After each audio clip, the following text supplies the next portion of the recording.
And away we go, ladies and gentlemen. Welcome in. The Rob Brown Show's on your radio. This is the Fan Upstate. Howdy, y'all.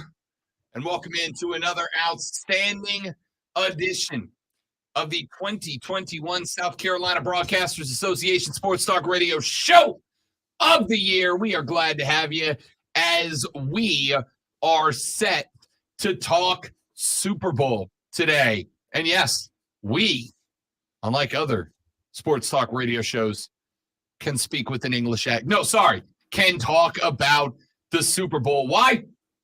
Because the Fan Upstate is your exclusive home of coverage of Super Bowl 57 coming up this Sunday out in the deserts of Arizona. And we have got all the coverage and a little bit more for you. My name is Rob Brown. The pleasure is mine. Thank you very much. Directly across the metaphorical glass from me, he is the great one, Colonel Grudge, hashtag Dad Kicks, the Sultan of Swag, the Professor of Perfection, the Wizard of Wave himself. Lonzo is at the board, making exactly zero apologies for rocking hard the Travis Kelce jersey today. Yeah, I started off the week using wearing the Patrick Mahomes jersey. Now I'm wearing probably the most important player in the entire game for Kansas City's jersey. You know, I think he is, Lonzo, and let's just jump right into it. Why not? Let's talk about Travis Kelce in this Super Bowl. Travis Kelce, I absolutely agree, might be the most important player in the National Football League, and in my opinion is certainly the most important player who never gets called that, right? Patrick Mahomes is your National Football League most valuable player for the second time in his young career. And Patrick Mahomes is a wizard, Ari, at playing quarterback. There's no doubt about that. But Travis Kelce does more for Patrick Mahomes than I would argue any tight end in the National Football League does for their quarterback. And more importantly than that, Travis Kelce is such a threat down the middle of the field that the hyphenated crew on the outside will see their numbers go up on plays where Travis Kelce runs a route. Now, here's why Travis Kelce's production in this Super Bowl is so daggum interesting to yours truly. Daggum? Daggum. It's a great word. It's underused. You should add more daggums to your life. And if you're anti-LeBron's profanity, daggum is a great filler, man. Well, great filler. You and I just reenacted the best Bobby Bowden commercial of all time. Daggum. It's got nothing on Steve Spurrier's click clack. Yeah, click clack. Tenacity. That's another great. Okay. Travis Kelce is the biggest threat at tight end in the National Football League. There's no catches he can't make, and more importantly, there's not a guy that can rumble bumble stumble quite like Travis Kelce after bringing in the pigskin. But here's what's interesting. On the season, there are 3 tight ends that have gone for 50-plus yards against the Eagles' defense. Okonkwo for Tennessee, Juwan Johnson from New Orleans, and Freiermuth from Pittsburgh. The only 3 guys that have gone for 50 yards. None of them were able to reach 70 yards against the 49ers. And obviously, caveat, Brock Purdy was unavailable due to the injury that he sustained early in that game. So they were going with the backup. And I can tell you how bad it is. That game was a week and a half ago. It was the biggest quarterback injury in a conference game in some time. Hey, Lonzo, who stepped in and played quarterback for San Francisco? Johnson. There you go. Took a second, and I'm willing to bet that in the Rob Brown Armada, that about 5 to 9 of y'all remembered that it was Josh Johnson. I had the wrong first name. That's why I went with Johnson. For the record, I'm only 85% sure that I do have the right first name. Like, I think that's the right first name, but that's the point.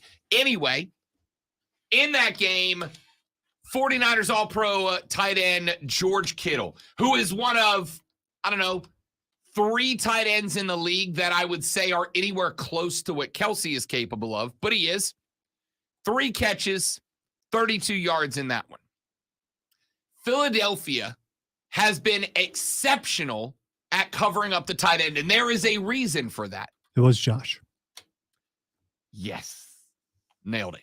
There is a reason that tight ends do not have success against Philadelphia, and that reason is Philadelphia's defensive line has one of the best pass rush win rates in the National Football League.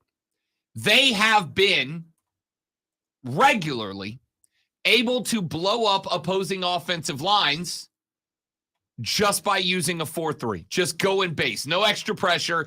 They send 40 linemen, and they have such a high pass rush win rate against the rest of the league that they are able to cover up the tight end. They don't have to add another rusher from the second line in order to create the opportunities they want across the defensive line, which means that you got 3 linebackers and you just say, whatever side Kelsey's lined up on, you got him in man.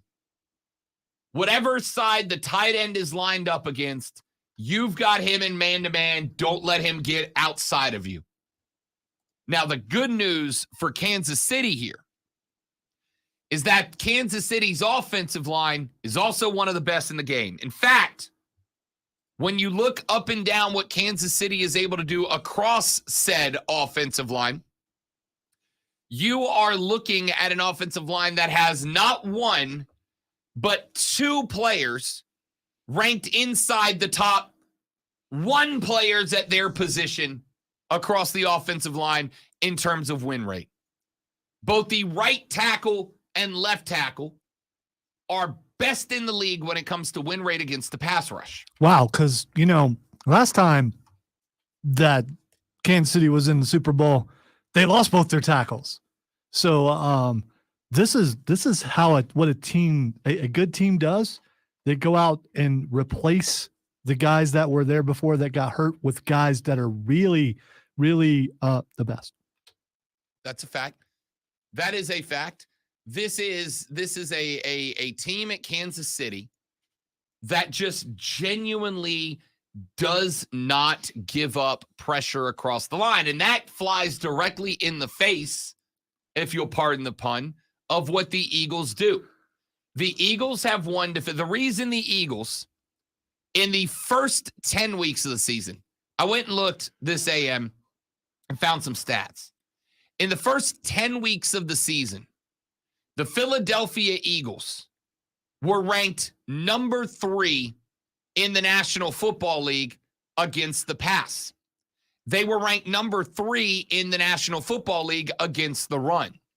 In the back half of the season, from weeks 11 through 15 and through the playoffs, we took out the games that did not have Jalen Hurts playing because obviously defenses had to kind of adjust. They were on the field more with Gardner Minshew quarterbacking.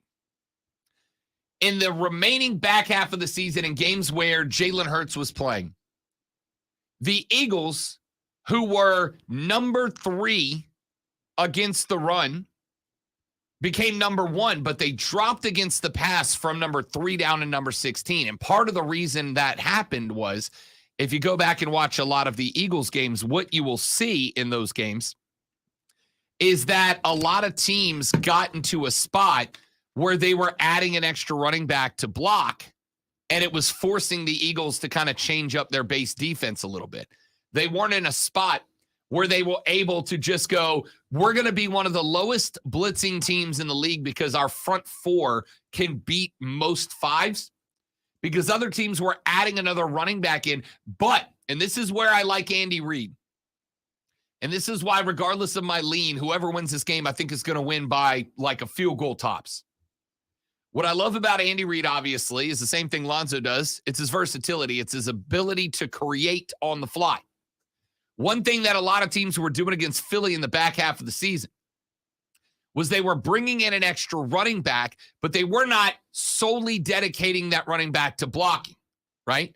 They would bring in an extra running back, and then they would utilize the tight end in a route, or they bring in an extra running back, leave the tight end in as a blocker, and send the running back out on a route with the linebacker on him. Teams were utilizing the lack of additional pressure from Philly and trying to create mismatches out of that, and it started to work. But while that was the case, while Philly's defense in the second half of the season dropped from 3rd to 16th, their run defense, Lonzo, dropped or rose from 3rd to 1st. In the second half of the season, the Philadelphia Eagles defense was the best rushing defense in football, but their pass game defense suffered because of it. Why? Because teams started running hybrid looks at them with either multiple tight ends or tight ends and running backs lined up on the same side, and you having to guess which one was going to run a route.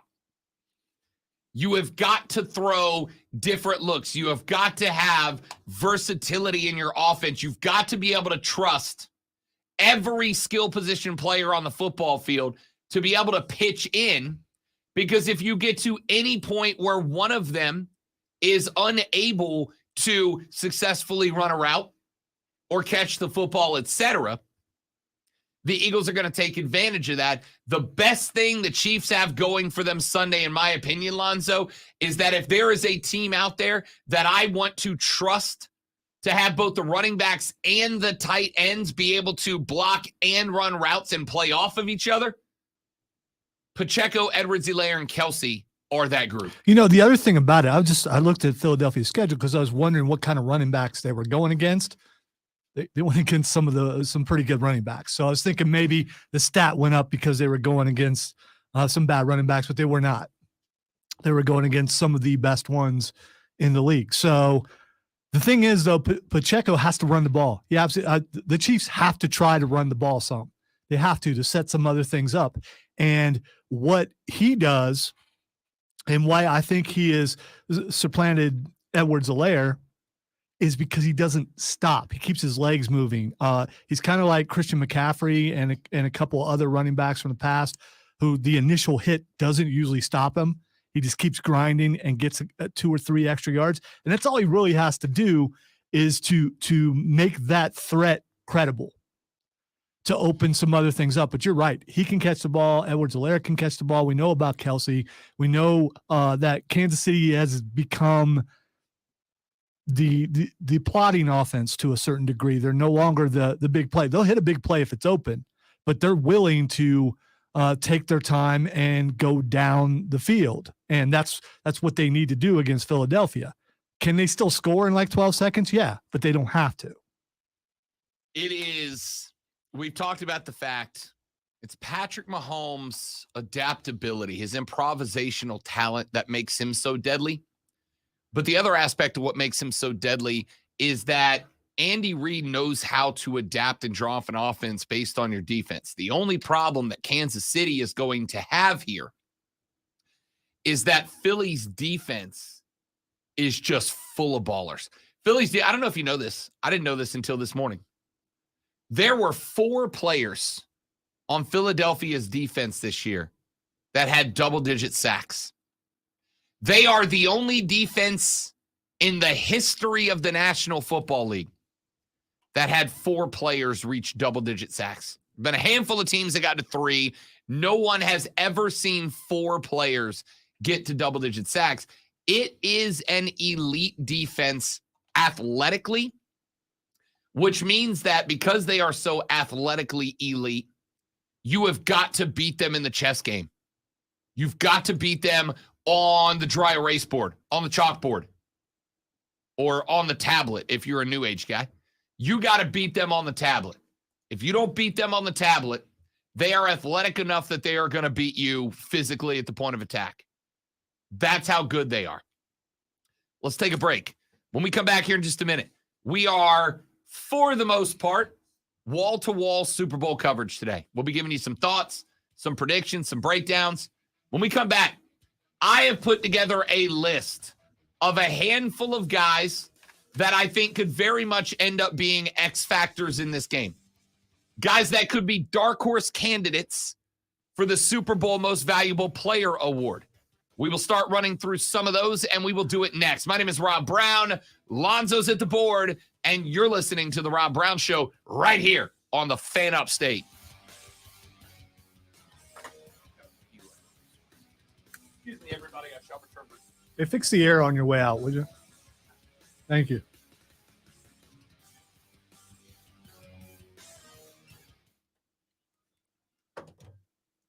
Kevin, I do have Prime and watch some things on it. I've never ran into that problem though. Got to be honest, I'm not quite sure how much we pay for it. I think it more has to do with deliveries or something, and you get it automatically.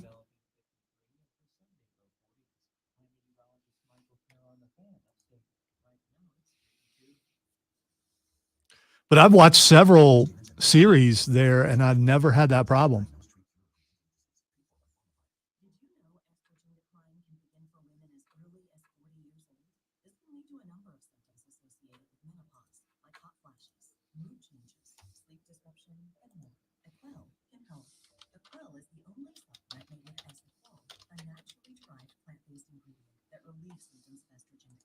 In clinical trials, women taking Quell experienced 5 fewer hot flashes per day, 50 more minutes of sleep per night. We're actually watching a series called Vox Machina, which is an animated thing, which you might like, Kevin. I know you're probably not into it, but you might actually like it. And we're on season 2. We're in, I guess, the middle of season 2, and that hasn't happened on that. So.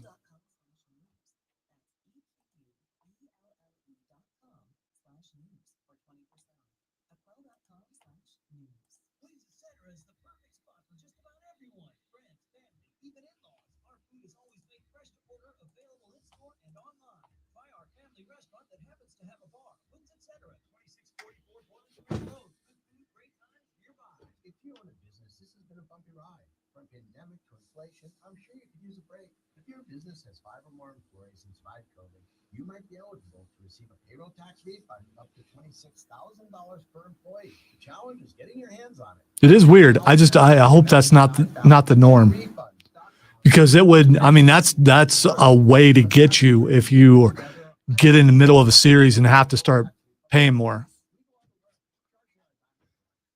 Really? Oh, I hope it doesn't buffer like you're right at the best part of something you're watching, and then suddenly buffering. Takes you back in the day when dial-up was a thing. Read your. You have an email you need to read. I just saw it. Okay. I'm looking on my phone. Okay.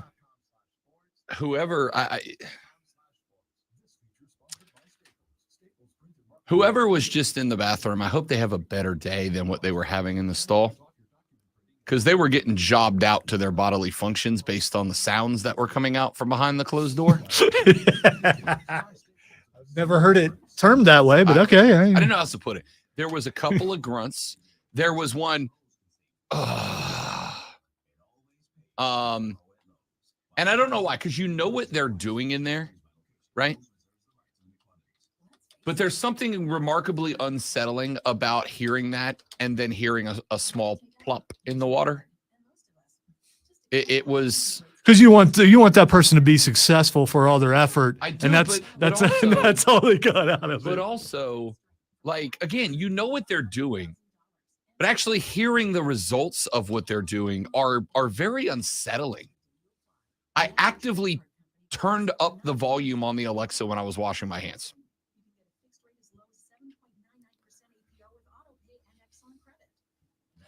Well, we can narrow down. I mean, who it could have been. So, I mean, I honestly, because the Rise guys were on the air, So I don't think it was any of them. It was too deep of a voice to have been Stone Man.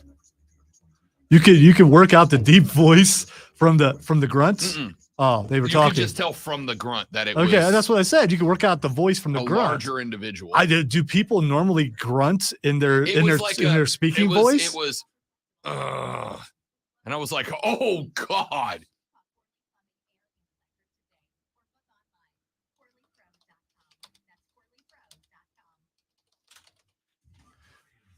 Well, I'm sorry that you had to experience this. And When you hear it hit the water, man.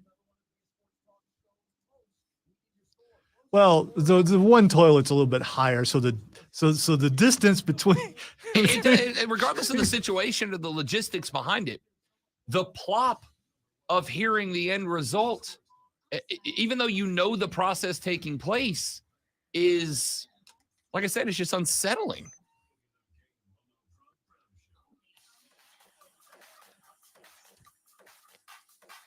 I mean, I know it's gross, but you're gonna be all right, right? I mean, because this seems to emotionally it has affected you. unsettled me as a human being. I don't mean to TMI you guys, but one of our coworkers. Choose your words wisely. I'm going to. Okay, all right. I'm a broadcast professional. I know. One of our coworkers was just using the restroom as I was. I went to, relieve myself when we went to break, as I do during the first break of most shows. I can throw out a Twitter post and just tag everyone I know is in the building right now and ask them which one it was, because I'm sure that whoever it was will probably go, yeah, it was me. I went into the restroom to relieve myself. When I was finished with that process, I heard someone in the stall, and sometimes you'll hear like the seat jiggle or somebody scrolling their phone while they're in there to kill some time or whatever. There were, from this individual, grunts. There was a deep and I had a very unsettling experience, because again, you know what's happening in there. You know what they're going through. We've all been through it, and sometimes you're at work and you just gotta take care of business. Hey, believe it or not, most radio people are very expressive in everything they do. So maybe they were just overacting a little bit because they knew someone was in there. Listen, I am very frequently accused, and more often than not correctly, about acting a little larger than life in public. Okay? Like you said, we all do it. At wrestling shows, I will absolutely stand up and yell and do things, whatever. I literally wear multiple sports jerseys around town that have my full name across the back of them. I get it. He also carries himself at wrestling shows like he should be wearing a smoking jacket. Correct. I don't know if you know that you walk that way, like you should be holding a pipe and going, "Hello, cretins." The heel persona shines through. But I can tell you, if there's one point in time in my life where I don't want to exaggerate things for attention, it's that one. See, what you're doing now is, if people get wind of this, I did. in the building, It was awful. in the building, if they see your shoes, your particular shoes, and they know it's you, they're going to overly express themselves while in there just to make you feel uncomfortable. Do you know where you are? I mean, you're pointing out a weakness to a degree, and that doesn't go well around here. Let me wrap up with the coup de grace. Wipe, so to speak. Sure. The coup de grace of all this was, again, that despite the fact that you know what's happening behind the closed door of that stall, It was Finn Balor in there? you know the process that is happening behind that stall. You know the end result of what's happening behind Or that door. you hope they're successful in their endeavor, because no one wants to go through Sure. multiple visits to that place and not be successful. Yeah, I mean, good luck. I'm pulling for you, right? But the most, and I'm saying this, and I think with enough sincerity. I can't say I've ever audibly heard the end result, including a minor plop and splash of water, followed by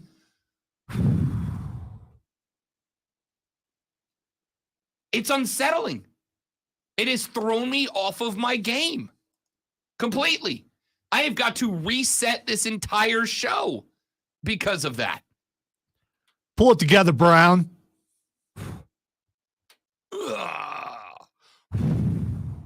All right. So you're traveling down a road that you need to hit that fork and go the other way. That's probably for the best. Hey, listen, if I ever hit a point where Lonzo goes, that's enough. Oh no. It's enough. I'm not uncomfortable, but the powers that be may. Yeah. I'm more worried about, it is Friday. I would like to come to work tomorrow. I'm more worried about what if it was the powers that be. All right, let's not do that anymore. Yeah, I tried to get you to hit that fork, but no. Let's talk, ladies and gentlemen, about some of the X factors, some of the variables, some of the guys whose names are not getting mentioned that I think very much might be discussed at length on Monday's edition of the Rob Brown Show when we have a Super Bowl champion in place. And I want to start with guys across the trenches, guys in the lines. Here is one of the guys I want you to keep an eye on. Eagles defensive tackle Javon Hargrave. Hargrave has been exceptional, and we have all been talking about, and rightfully so, Hassan Reddick. Reddick has been one of the best pass rushers in the league. In fact, of all of the Panthers turned other players in the league, I genuinely believe Hassan Reddick might be the most missed of them, and I'm including. Thanks, Matt Rule. Thank you, Matt Rule. We appreciate that. We know about the pass rush of Hassan Reddick. Fletcher Cox got 11 sacks. Josh Sweat got 11 sacks. But it was Javon Hargrave's 11th sack that made the Eagles history. They are the only National Football League team in history that had 4 players reach double-digit sacks on the season, and Javon Hargrave was one of them. Now, the good news for Kansas City is that there is an X factor on the other side of the line that is going to be directly lined up against Hargrave. His name is Creed Humphrey. You want to tell the people what happened this morning? This is the perfect spot. Absolutely. So I was watching Good Morning Football this morning, and they were talking about their top 5 linemen in the Super Bowl this weekend, and got to Creed Humphrey, and it was said, I know you're upset with where you're at on this list, Creed. I know you'd like us to take you higher. And no one in the studio got it except for me, and I mentioned it to Rob. And so as a result, Rob threw the song Can You Take Me Higher by Creed up on his computer and sang every word. And, I joined in here or there, and I'm disappointed we didn't get a little bit louder. But yeah, and now we were pumped and ready to go. There is nothing like a Creed song before you start the show. Yeah, we were feeling it in the office. And then I went down the hall and found out that someone had no idea what song it was. Well, they're a child. And I say that respectfully because I'm old. I'm not throwing Tim under the bus because he's been on this, but Tim is he's more focused sports guy. So he doesn't, and he's older than what you think, but music not there. And I had to tell him, the one time when I saw Scott Stapp stand on a skyscraper with his foot on the edge on it was a New Year's Eve thing, singing Can You Take Me Higher? And I thought that was the coolest thing in the world and the most stupid. Creed was the coolest thing in the world. I mean, singing that song on top of that was, and there were no wires or anything that you could see. He could have been swept away. Speaking of Creed Humphrey, the starting center for the Kansas City Chiefs Awesome. this year, He's awesome.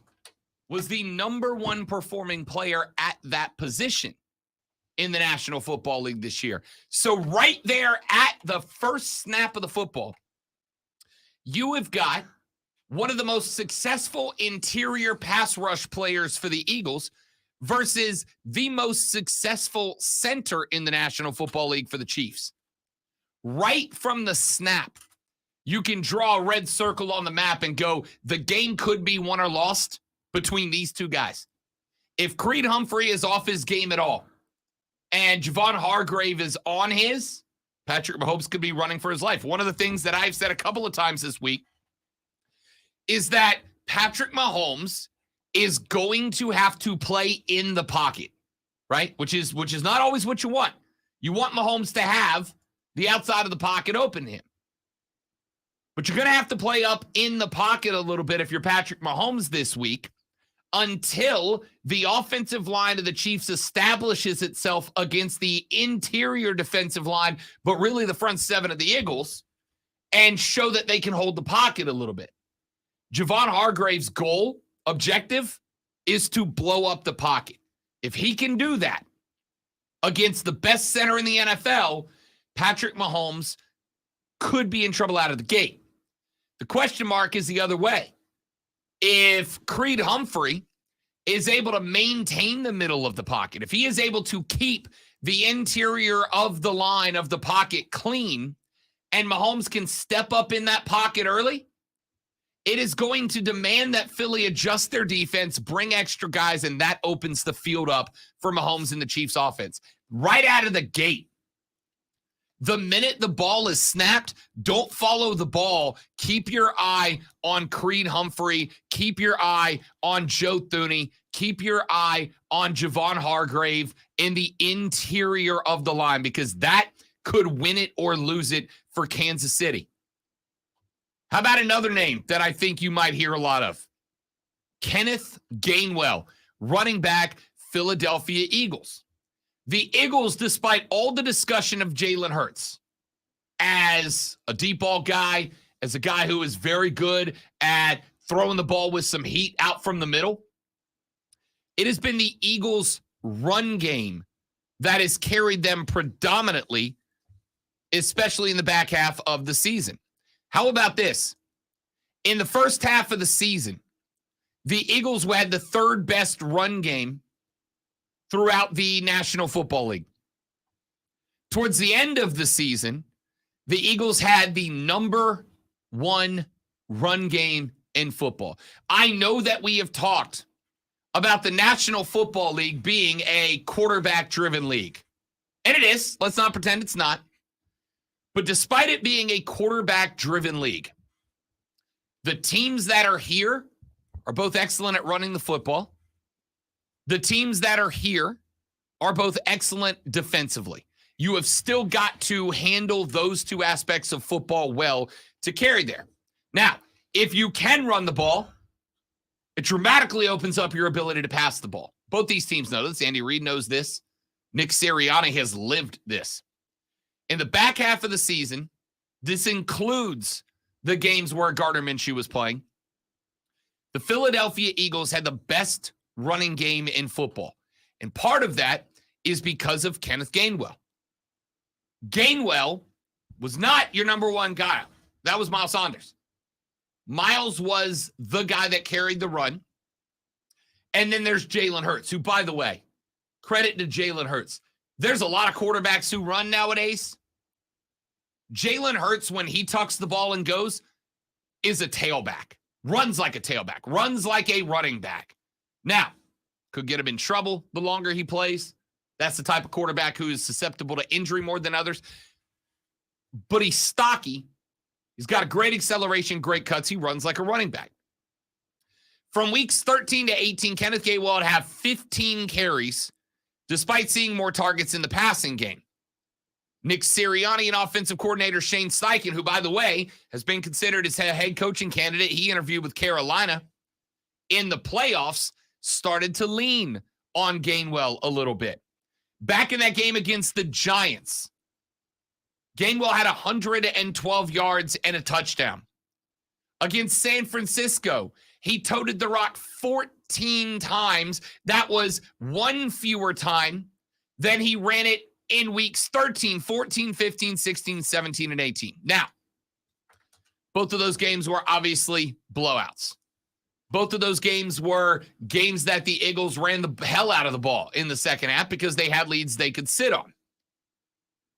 Miles Sanders is still going to get the majority of the carries, but Kenneth Gainwell has been picking up momentum. And my question is, will we see a couple of two-back sets out of Philly? Will we see some 2-0 personnel or some 2-1 personnel, right? Will we see them take a blocker off the line in order to get both Sanders and Gainwell in there to make Kansas City have to split between the two and open up the center of the field a little bit? I'd be interested in that. I think that is Kenneth Gainwell has the potential to be a breakout player in this game, because I absolutely think that this is the type of dude that demands attention even if he's not touching the ball. Let me give you one more. I'll give you another Chief. I'm trying to go every X factor for the Eagles, corresponding one for the Chiefs. Here's one of them that I am very interested in seeing how he plays out, and that's Nick Bolton, the linebacker for the Chiefs. Why? Because Bolton is absolutely a dude that is tasked with, hey, we need you to step up into the run game. The Eagles have the best run game in football, arguably. Statistically, they did in the second half of the season.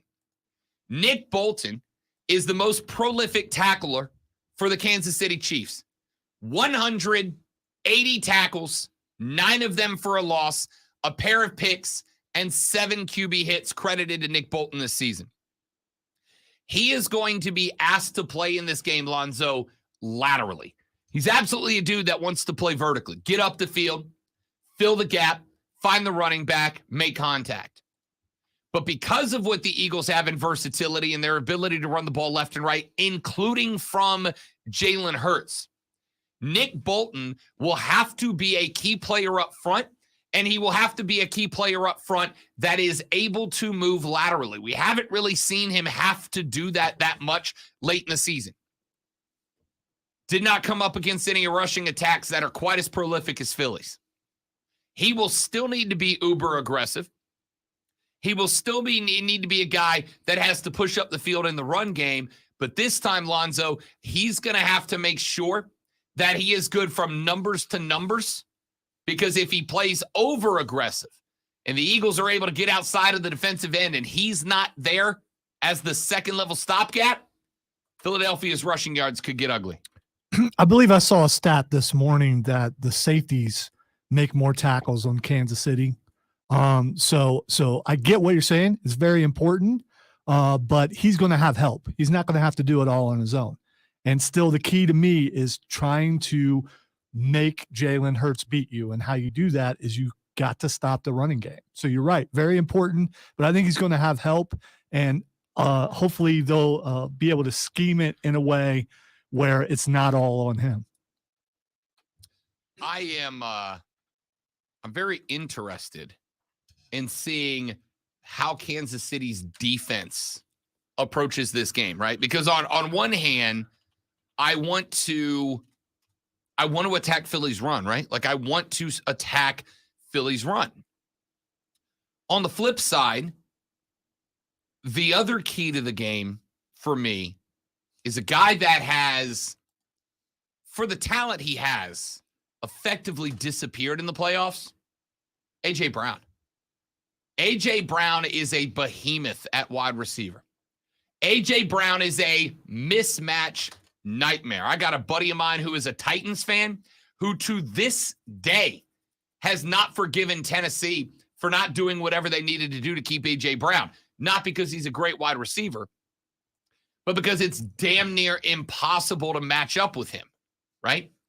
A.J. Brown, I think, is a force out of the gate for Philly for one reason and one reason alone. If they are going to be able to make guys like Nick Bolton stay honest and not attack their run game, A.J. Brown needs to be a factor in the short and medium passing game. I'm going to need a lot of A.J. Brown running 2 and ins. I'm going to need a lot of 5 and outs. I'm going to need A.J. Brown crossing the middle. And more importantly, I need Jalen Hurts to find him. He has to be a factor. He has got to touch the football and touch it early, because if you show them that A.J. Brown is not a part of your game plan on Sunday, it is at that point that Kansas City can say, all right, let's dial it up on the run, right? Let's dial it in on the run. Kansas City blitzed on less than 25% of plays this year. Less than they were the 16th most blitzing team in the National Football League. 1 out of 4 plays they blitzed. But here's the interesting part. On plays where Kansas City brought the blitz, Lonzo, offenses averaged over a yard per play less than on plays when they did not bring the blitz. The problem is, while I am Kansas City, and I would love to up that number to maybe 33%, 40% on the blitz, I can't do that until I know that my guys can hold A.J. Brown in check. Because if he finds a spot that he is left open, he can run over defensive secondary players, and I can't set them up to fail like that. If A.J. Brown's involved in the game plan, Kansas City cannot blitz as effectively as they want to. Well, you just pointed out how they don't do it very often. I was going to point out myself how when they do, it's pretty successful, but you already did that. And one key player that's really good at blitzing is Snead, and he is back off of concussion protocol. So you got your guy that you love to blitz back as long as he stays healthy throughout the game, and they pick their spots. I mean, I don't know that you change your game plan because of the game, because it be in the Super Bowl. I don't know that you just suddenly start blitzing like crazy. So I don't think they're going to do that. How many blitzes do you think that they'll have for this entire game? I don't think they're going to get away from what they're doing. I'm going to say, if the Eagles run 70 plays, then the Chiefs blitz on 15 of them. I don't even know if it's that high. Yeah. I mean, 25% is roughly 25% is their blitz rate in the regular season. But again, my question is, you blitz 5 times and you disrupt all third downs with those 5. It's been pretty successful. I don't disagree with you. And that might be a part of the game plan is, hey, we're going to bring it on third, right? First and second, base defense, take A.J. Brown out of the equation. Don't let Jalen Hurts cross the face of the defensive end. Keep him, if he's going to run, running up the middle where Nick Bolton's waiting for him. But on third and anything longer than 6 inches, we're bringing the house. We're bringing everybody. I don't know. We'll see. But those are my X factors on both sides. I've got the inside line with Hargrave and Humphrey. I have got A.J. Brown on the outside and the Chiefs' defensive backs. I've got Nick Bolton and Kenneth Gainwell in the middle. Those are the guys that I think we could be talking about on Monday. Let's take a break. We'll come back. We'll wrap up hour number 1. Second hour of the show, you will get our official Super Bowl predictions. Then we'll break those down and a whole lot more. I'm Rob. He's Lonzo. The Rob Brown Show's on your radio. It is the Fan Upstate.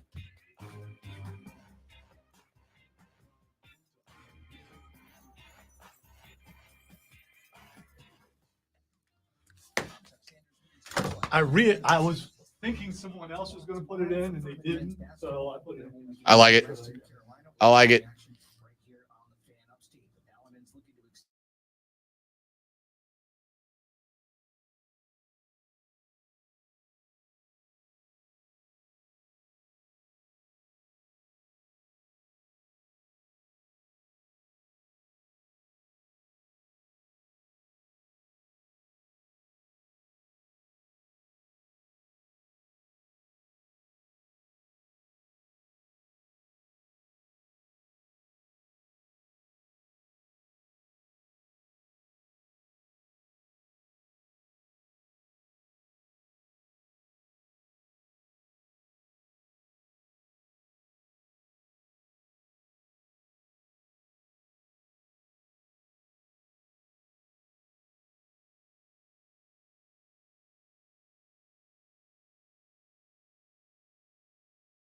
$99.99 a month. advanced Wi-Fi for enhanced privacy and security, free for 12 months, and a special mobile line with unlimited talk. So this SmackDown storyline is so good that I may actually watch SmackDown live Yep. tonight. Same. I don't really watch wrestling live anymore. I watch them on the replays when I come in. Also, did you see, and I'm not super stoked about it, but I also completely understand, AEW's TV numbers are down. Their YouTube views have absolutely crapped the bed, which is what they kind of relied on, was social media spreading them out. Their social media hashtags and YouTube views have just tanked. Well, I can when I looked at the card for Wednesday, I was like, I don't know. You had all four belts. Yeah, getting defended? I know, That's but a good night. but you look at it and think, okay, realistically, who's going to lose the belt here? Right. And I don't know. And I think anytime they revert back to blood for 2 weeks in a row, because they're just trying to get ratings. I don't know that blood brings ratings or not. Apparently it didn't, but So here's Daniel Bryan said that Vince McMahon called him when he was not with AEW yet, but not with WWE anymore, and said, "What are we doing wrong?" Because this was the point where AEW was spiked.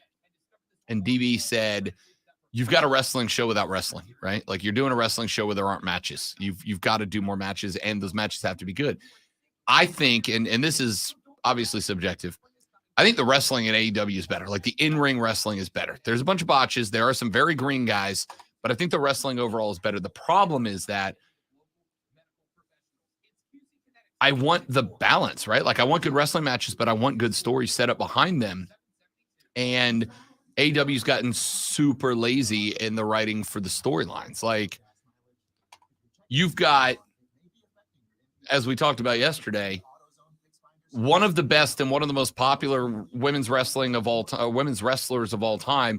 And what are they doing with Toni Storm and Saraya right now? They're having them go around and do this to people like we're in high school still. Like, what are we doing here? at the same time, Jamie Hayter is killing it as Jamie far as Hayter's wrestling wise. But She's outside doing of really Jamie good. Hayter, who else are you running out right now? It's Jade and Jamie Carter, or Jamie Hayter. That's your list. And you had some actual really good wrestlers. Like, I think she's still the current women's ROH champion, and that's Athena, who used to be Ember Moon. Very good wrestler. Have you seen her on TV? Not recently. I mean, no offense to the bunny. I know she's been there forever, but when she's the competition, I mean, you know.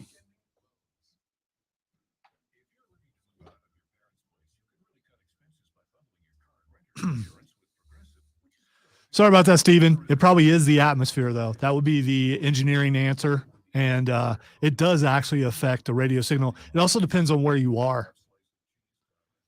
I will tell you, sometimes if I'm in Greenville and I have a problem with the Greenville signal, I will switch over to the Spartanburg signal, and actually I'm able to pick it up better.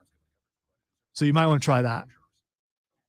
Or if you're capable, just throw us up on the Odyssey app.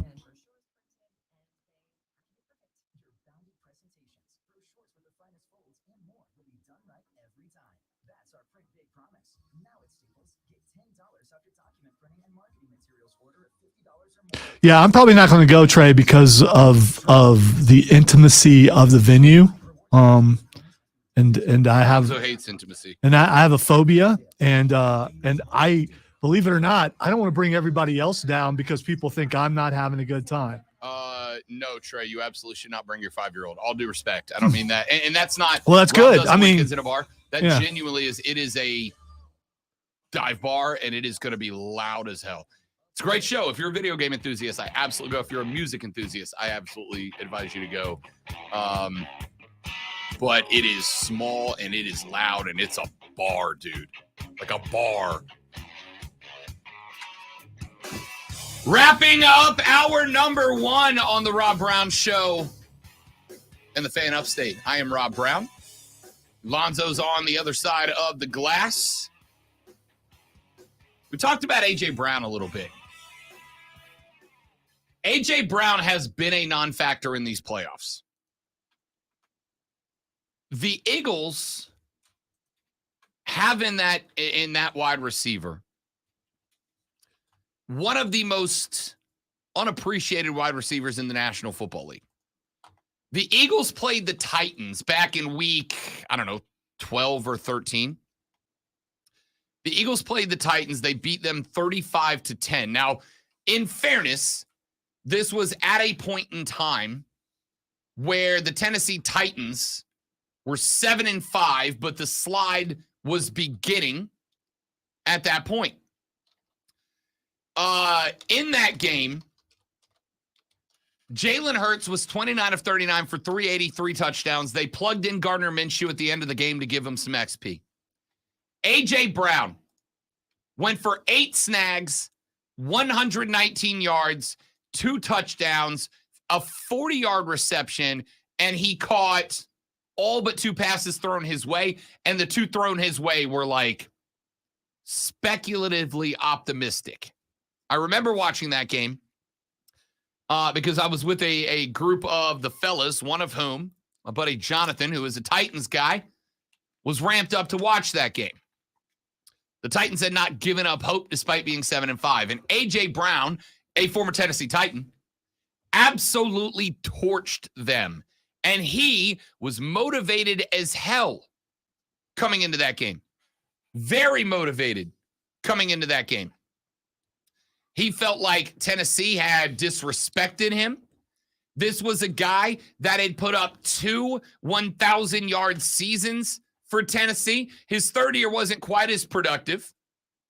He had 869 yards, but he also missed 4 games due to injury. Would have been a 1,000-yard year for him then as well.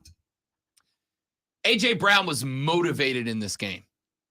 If I am Nick Sirianni, I'm pulling A.J. Brown into the office and going, hey, dude, look, here's the deal. I need you to be a Hulk in this game.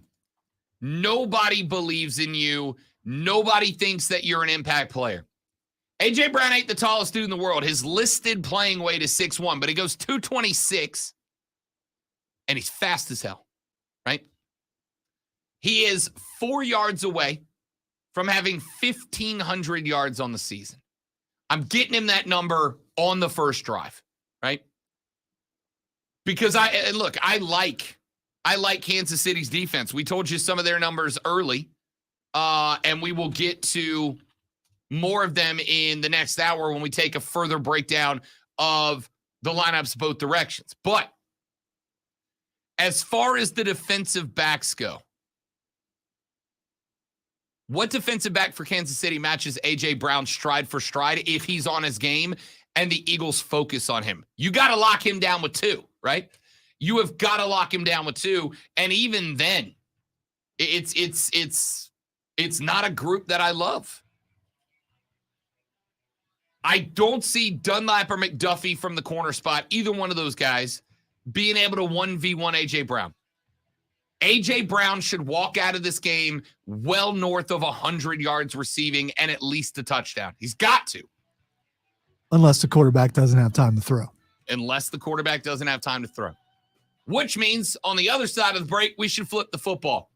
Let's look at the Eagles' offensive line and what they can do against the Chiefs' defensive line, led by Chris Jones, who might be the most important player on the field coming up on Sunday. You know why I love this show? All the most important players on the field on this show are all the big boys. Back after this on the Rob Brown Show on the Fan Upstate.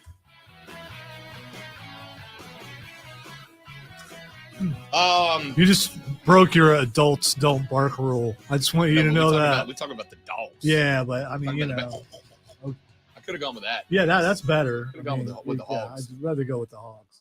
The old place, I never went to the old place. The radio room, as I know it, has always been it's been where it is now since I moved here. I will say this. It is open. The food is actually pretty good. The drinks are good and cheaper than most of the other bars I've been to. As far as bars go, I really like Radio Room. It is the perfect mix of, it's a dive bar, but I also don't feel like I'm going to get shanked if I look at somebody the wrong way. And that's important to me, the not getting shanked part. That's a big fan and a big part of how I pick my bars. So by comparison, you've been in bars where you thought you could be shanked. Okay. Oh, yeah. What made you pick those? I did not.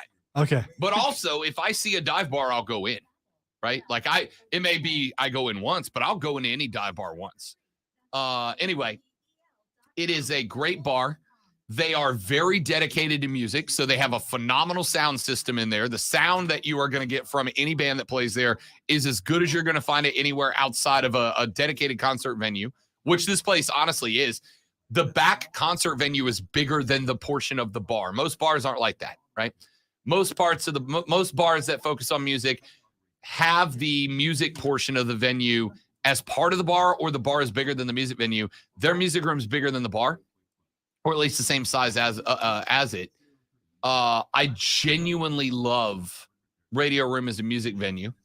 And the show there is going to be great. I'm hoping I'm going to be able to go tonight. That being said, it is not a bar. First off, I don't think they're going to let you take their kid. I think it's I think it's 18 and up at the time of the show, so I don't think you'll be able to take your kid anyway. But you're gonna hear some language. It is gonna be adults being adults, fueled by a couple of whiskeys and cokes. It's a great bar. It's a great venue. The band is incredible. I've seen them twice. They're phenomenal. Very much hope that I'm gonna try to talk the lady friend into going with me, which I don't know if she will or won't. But no, you cannot bring a 5-year-old, is all I'll say. Great bar though. You got a babysitter. Great option.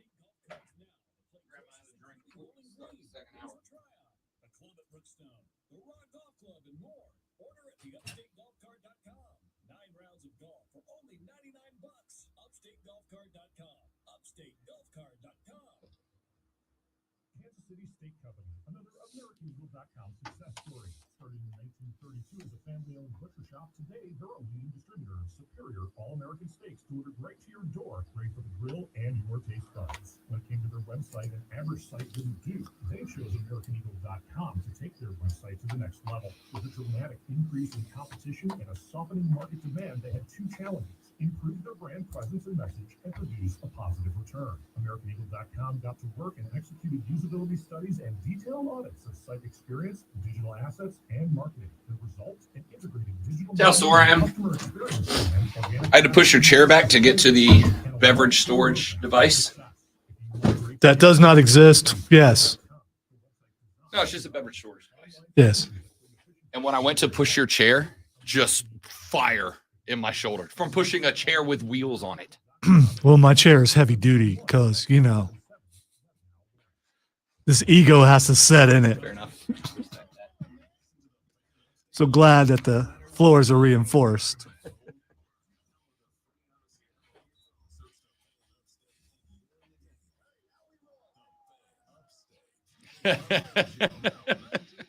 All of Tennessee already did that. Rob, do you ever go to true pool halls, or are you as nervous as a cat in a room full of rocking chairs? First off, great phrase. Second off, yeah, I'll go to a pool. I don't play pool. I suck at pool. I've made that clear. I will make it clear again. I suck at pool. He's a shark, man. Don't believe No, him. I don't play. This is just what a shark does. A shark. Oh no. I know how to play the game, but I don't. I'm bad at it. I don't play. In fact, I went to Pinky's for a buddy's birthday party a couple of weeks ago. There were 22, 23 of us. Half of us dudes. They were all shooting pool. I was like, nah, I'll be on the Mortal Kombat machine if you need me. I'd respect that part, but Yeah. I don't play pool. But I will absolutely go into a pool bar with you and have a couple of drinks while you play. Yeah, but can you go into a pool hall and not play pool? Yes. Because then suddenly I think it can make you feel lesser to a degree. Being bad. All right. I don't like, as we had the conversation yesterday, I don't like failure. I don't like being bad at stuff. But I also think it is massively important to recognize when you are. Like, you have to acknowledge when you're bad at something. I could absolutely spend every day going somewhere and getting better at pool or bowling or as long as you know that you have the potential to be better, you just don't choose to. That's different than going, I am never going to be good at this. No, I recognize I could put in the work to get better at it, and I should. It's not like curling when you and I hit the ice and it's like, man, we could do this. Oh, I wasn't just naturally good at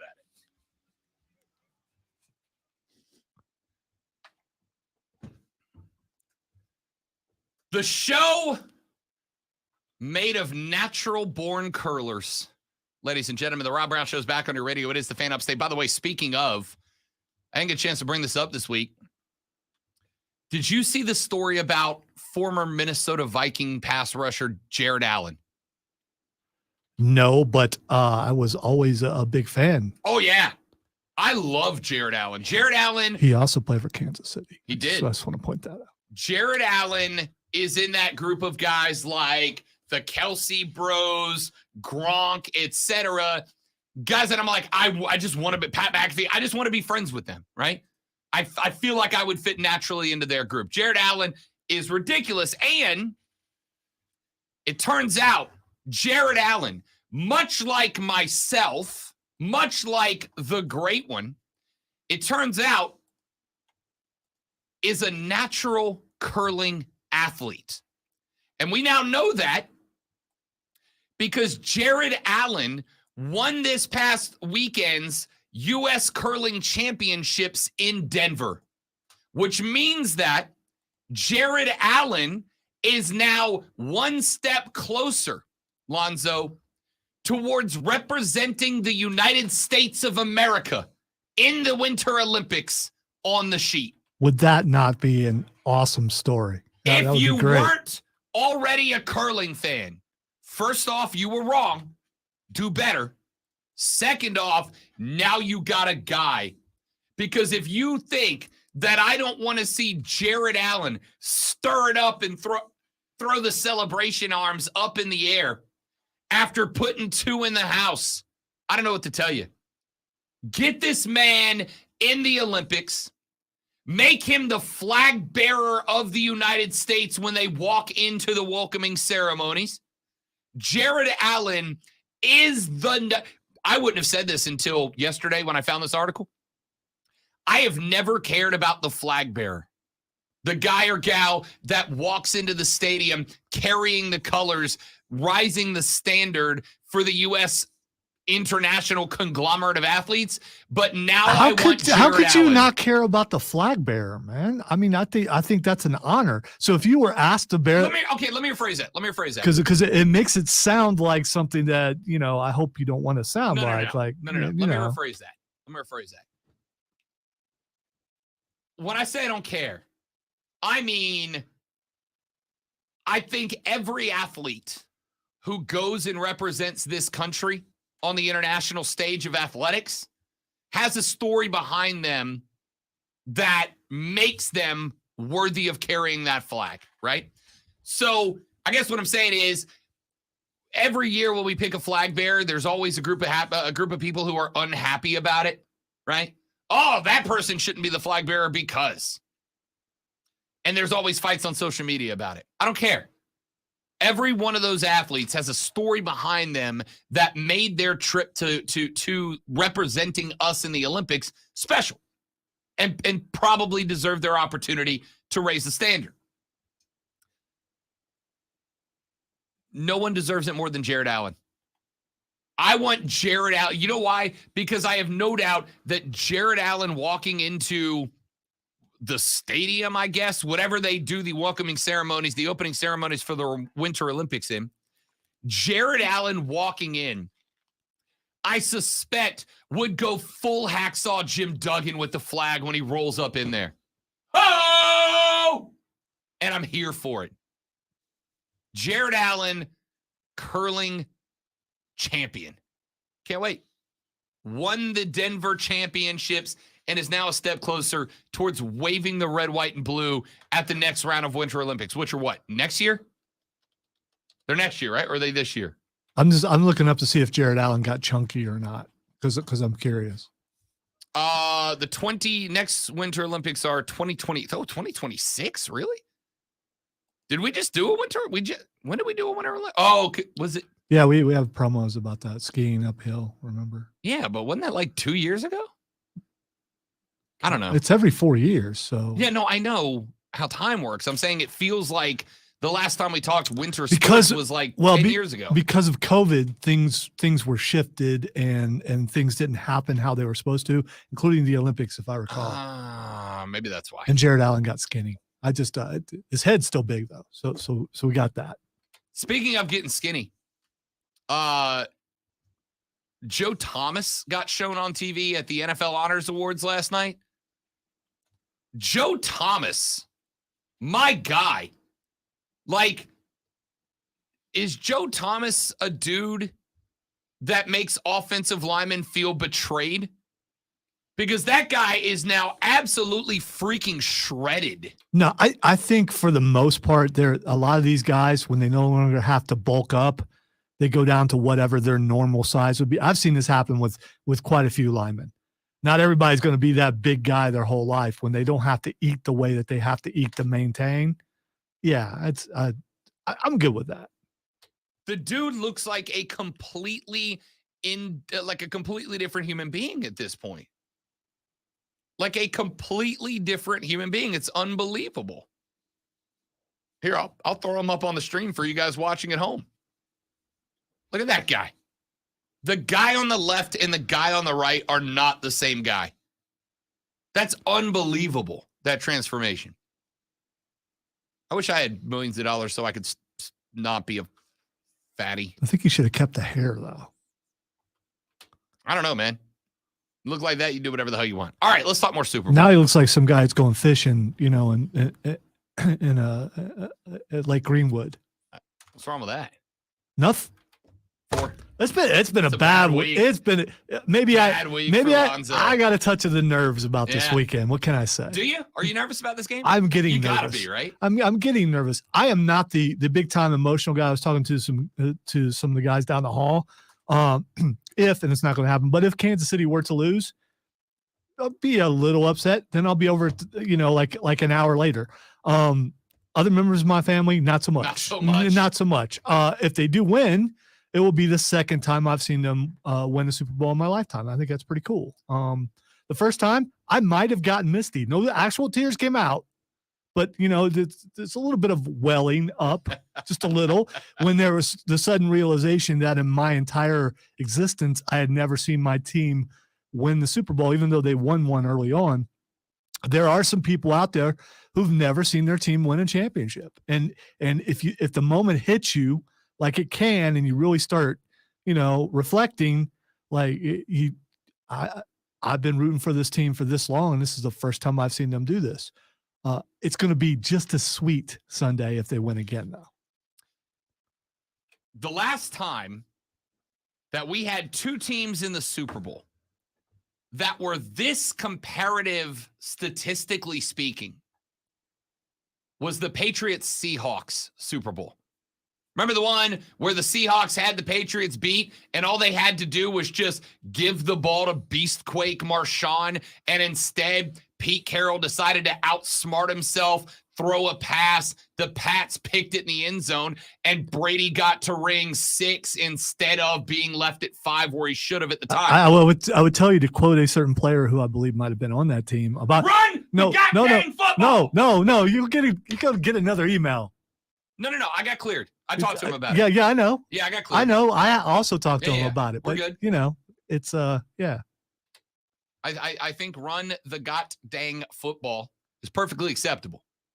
If you've ever been around a football field, you've heard that, but less Richard Sherman-y. I appreciate your enunciation this time.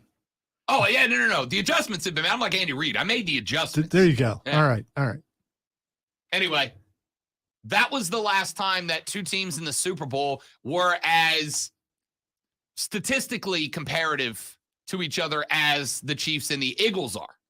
And that was a hell of a football I was going to game. say, and that game turned out to be that kind of game. Yep. I'm not so sure about this game. I think it could go either way. More than likely, it's going to be close. And when we get to our scores, I'm guessing both of us will pick it fairly close. Oh, yeah. But would a blowout be a surprise?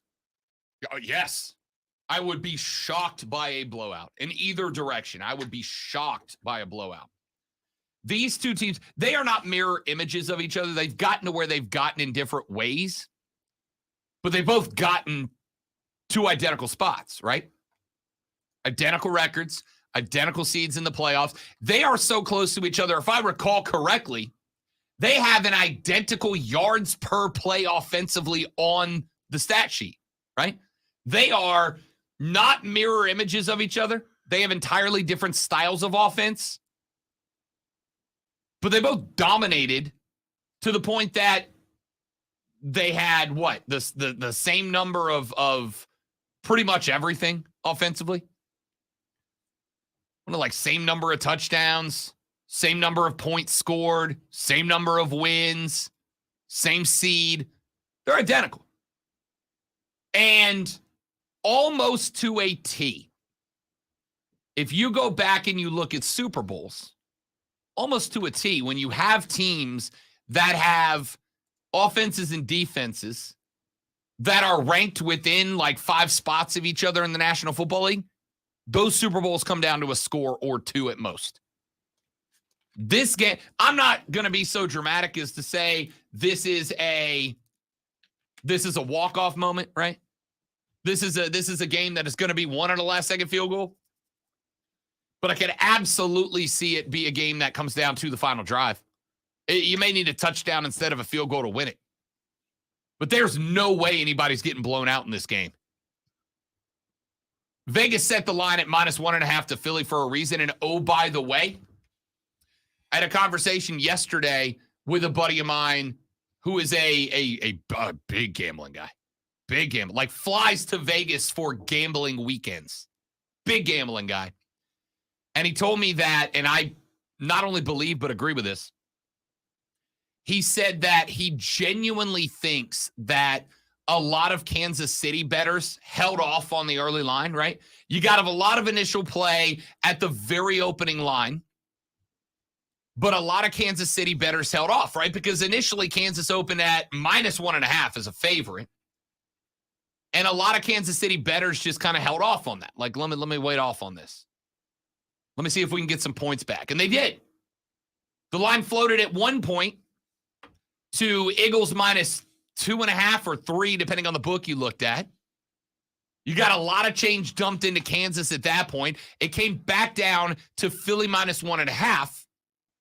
And buddy of mine who's a gambling expert told me he would not be shocked to see that there were a lot of Kansas bettors hanging out there waiting to see if Philly picked up another half point or so to give Kansas City just a little, maybe another half a point, maybe another full point to play with. So I would not be shocked if that line at kickoff, because you can gamble pretty much till toe meets leather on the full result of the game. I would not be shocked, Lonzo, to see that Philly -1.5 number drop down to even money pick 'em at the beginning of the game. Is that good or bad for Vegas or for you as a bettor? If it's so, as I said, and we'll make our official score prediction on the record here in just a minute. I am leaning Philly. I think their defense is just a little bit better. And that is the difference to me. I'm leaning Philly. For me, the line coming back down to even would be good because it gives me more room to play with Philadelphia, right? I would rather obviously take Philly just needs to win the game versus Philly needs to win by 2 full points. Because if you start talking about a game that a missed extra point is the difference, or a failed 2-point conversion is the difference, or one missed field goal is the difference between winning by 1 and by 4. That 1.5 in a game that I think is going to be this tight scares me a little bit. I have not put money. I got money on a couple of bets. I do not have money down on the final line yet because one of two things is going to happen. Either A, there's going to be a lot of last-minute bets on Philly, and that line's going to be pushed up to 2.5, and I don't want it because I don't want a full field goal difference. Or there's a lot of, my buddy's right, there's a lot of Kansas City money that is waiting until the very end to see if Philly gains another half point before kickoff to give Kansas City a little more breathing room.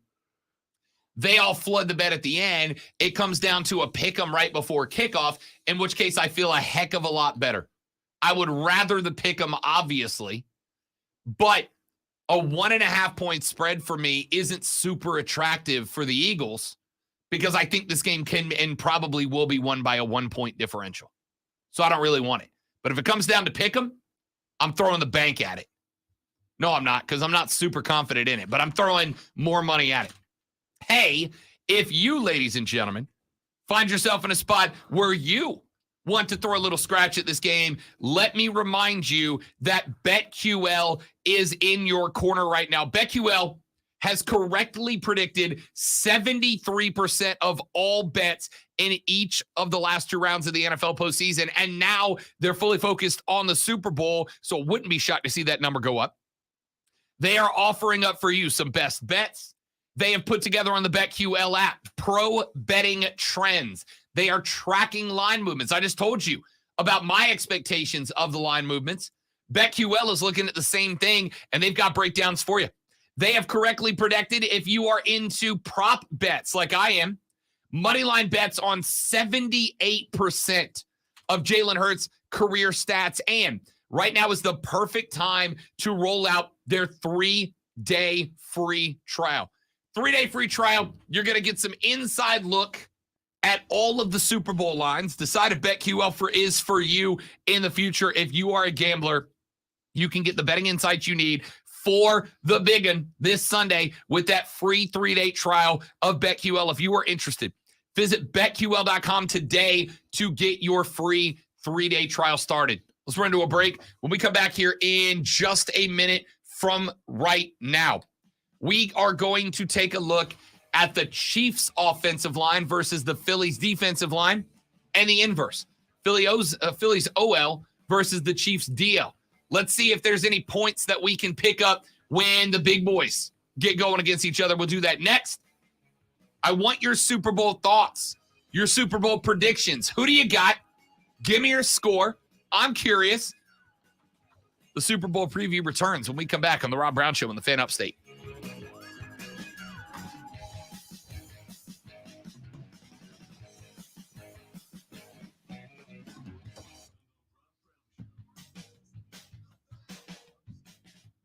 This is just the best spot to do that in. That's why I was. Yeah, no, that was correct. Absolutely. That was a great segue opportunity. Mostly cloudy. Chance for some showers maybe into the afternoon at the 62. Tonight, any showers in the 45. Saturday, some afternoon. By the way, just a reminder, could you ask me to remind you? Tomorrow is Borderland sale. Yes, that is correct. It's from 10 to 6:30, I believe. Okay. Everything is on sale. You should tell the group that everybody is required to go pick up a mini. All of you must have one. I have one. I just didn't bring it. I know the rest of everybody else should. I also would like to, if you guys are interested, I don't know who would be. I told you guys I might have you all fill out a hard copy of a uniform character sheet. But we should find somewhere up here, a little storage box or something, that everything you guys don't need to take home with you can just stay here, so that on game night we don't have to worry about it. No, we put it in the office. Yeah. For the ones who are hands-on, even from far away, and the ones keeping business moving forward, we are Grainger, offering professional-grade industrial supplies, plus real-time product availability and access to experts ready to answer your toughest questions. Call, click Grainger.com, or just stop by. Grainger, for the ones who If you own a business, this has been a bumpy ride. James said 34-31 Eagles, but it wouldn't surprise me to see Mahomes, Kelsey, or the refs pull out a win. Challenge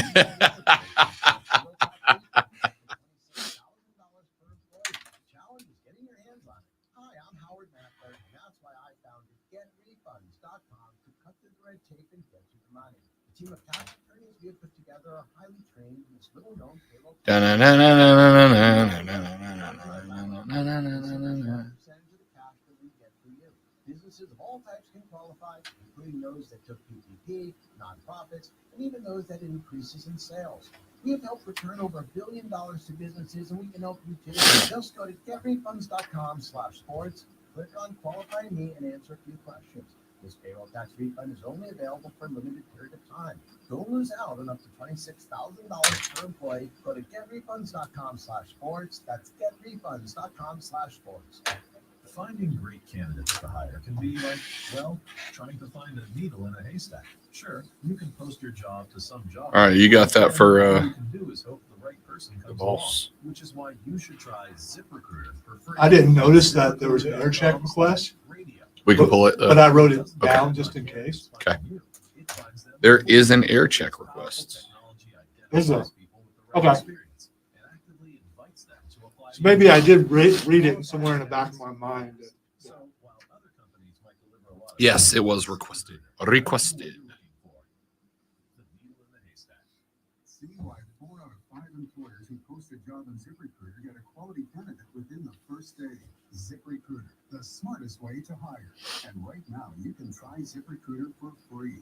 That's right, free at ZipRecruiter.com/radio. That's ZipRecruiter.com/radio. ZipRecruiter.com/radio. These statements have not been evaluated by the Food and Drug Administration. This product is not intended to diagnose, treat, cure, or prevent any disease. Paid for by Pharmavite. Did you know estrogen decline can begin for women as early as 40 years old? This can lead to a number of symptoms associated with menopause, like hot flashes, mood changes, sleep disruption, and more. Aquel can help.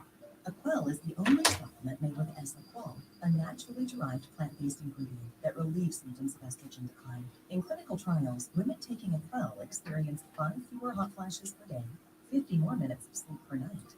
So you know a game is pretty big when you put in a couple hours over a couple of days and you're only 3% as far as completion goes. Is that it, really? Yeah. Did it finish downloading? Yeah, I've been playing it for a couple of days. Yeah, how you like it? Not enough combat for me yet. Okay. There is some, but I don't want to give away the No, I'm absolutely buying this game. but so. you don't know how to do a lot of stuff yet. Yeah. So, I mean, things will open up as you do. I assumed with the concept of this thing being set up at where it's set up, that part of the game was going to be learning, Yeah. like requirements for learning as you go. You do, as of now, I don't know if it changes. You can only pick 4 spells. So you may have other spells. Yeah. But there's no pushing a button to open up an extra scroll wheel. But Right. maybe there is eventually. This feature is sponsored by Jackson Hewitt. Everyone knows time is money, so don't wait for weeks for the IRS to send out your tax refund. Go to Jackson Hewitt instead for up to 30. Right now, I think 4 hours in, I think I have 5 spells. But I've only went through 1 day of class. Right. So, I mean,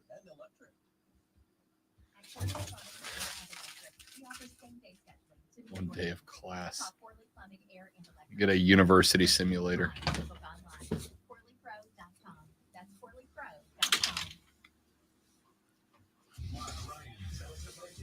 Coming up on a Super Bowl edition of Offsides with Mark Ryan and Diesel, our Super Bowl contest commences. If you've ever wanted to be a sports talk show host, we need your score. Closest score who accurately picks the winner gets to host a segment. We will have the full preview for which team is more likely to be back, plus Brent Beard and so much more. Offsides with Mark Ryan. Upstate.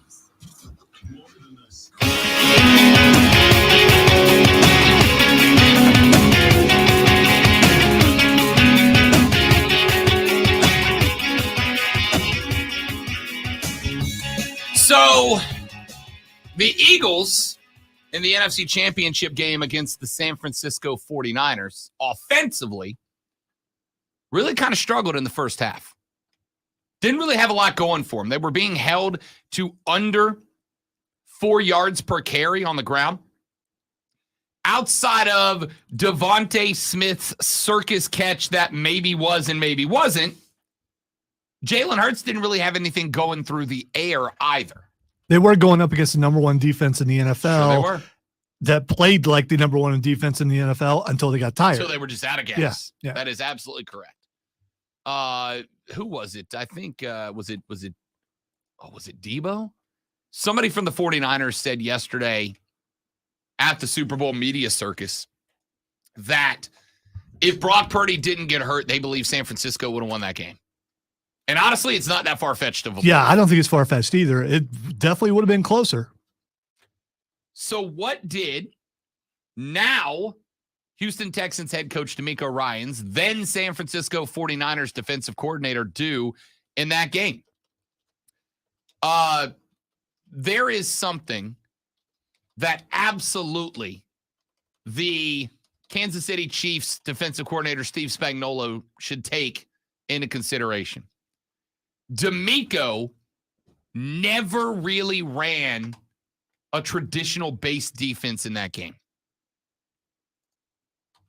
The 49ers crowded the line, like a lot.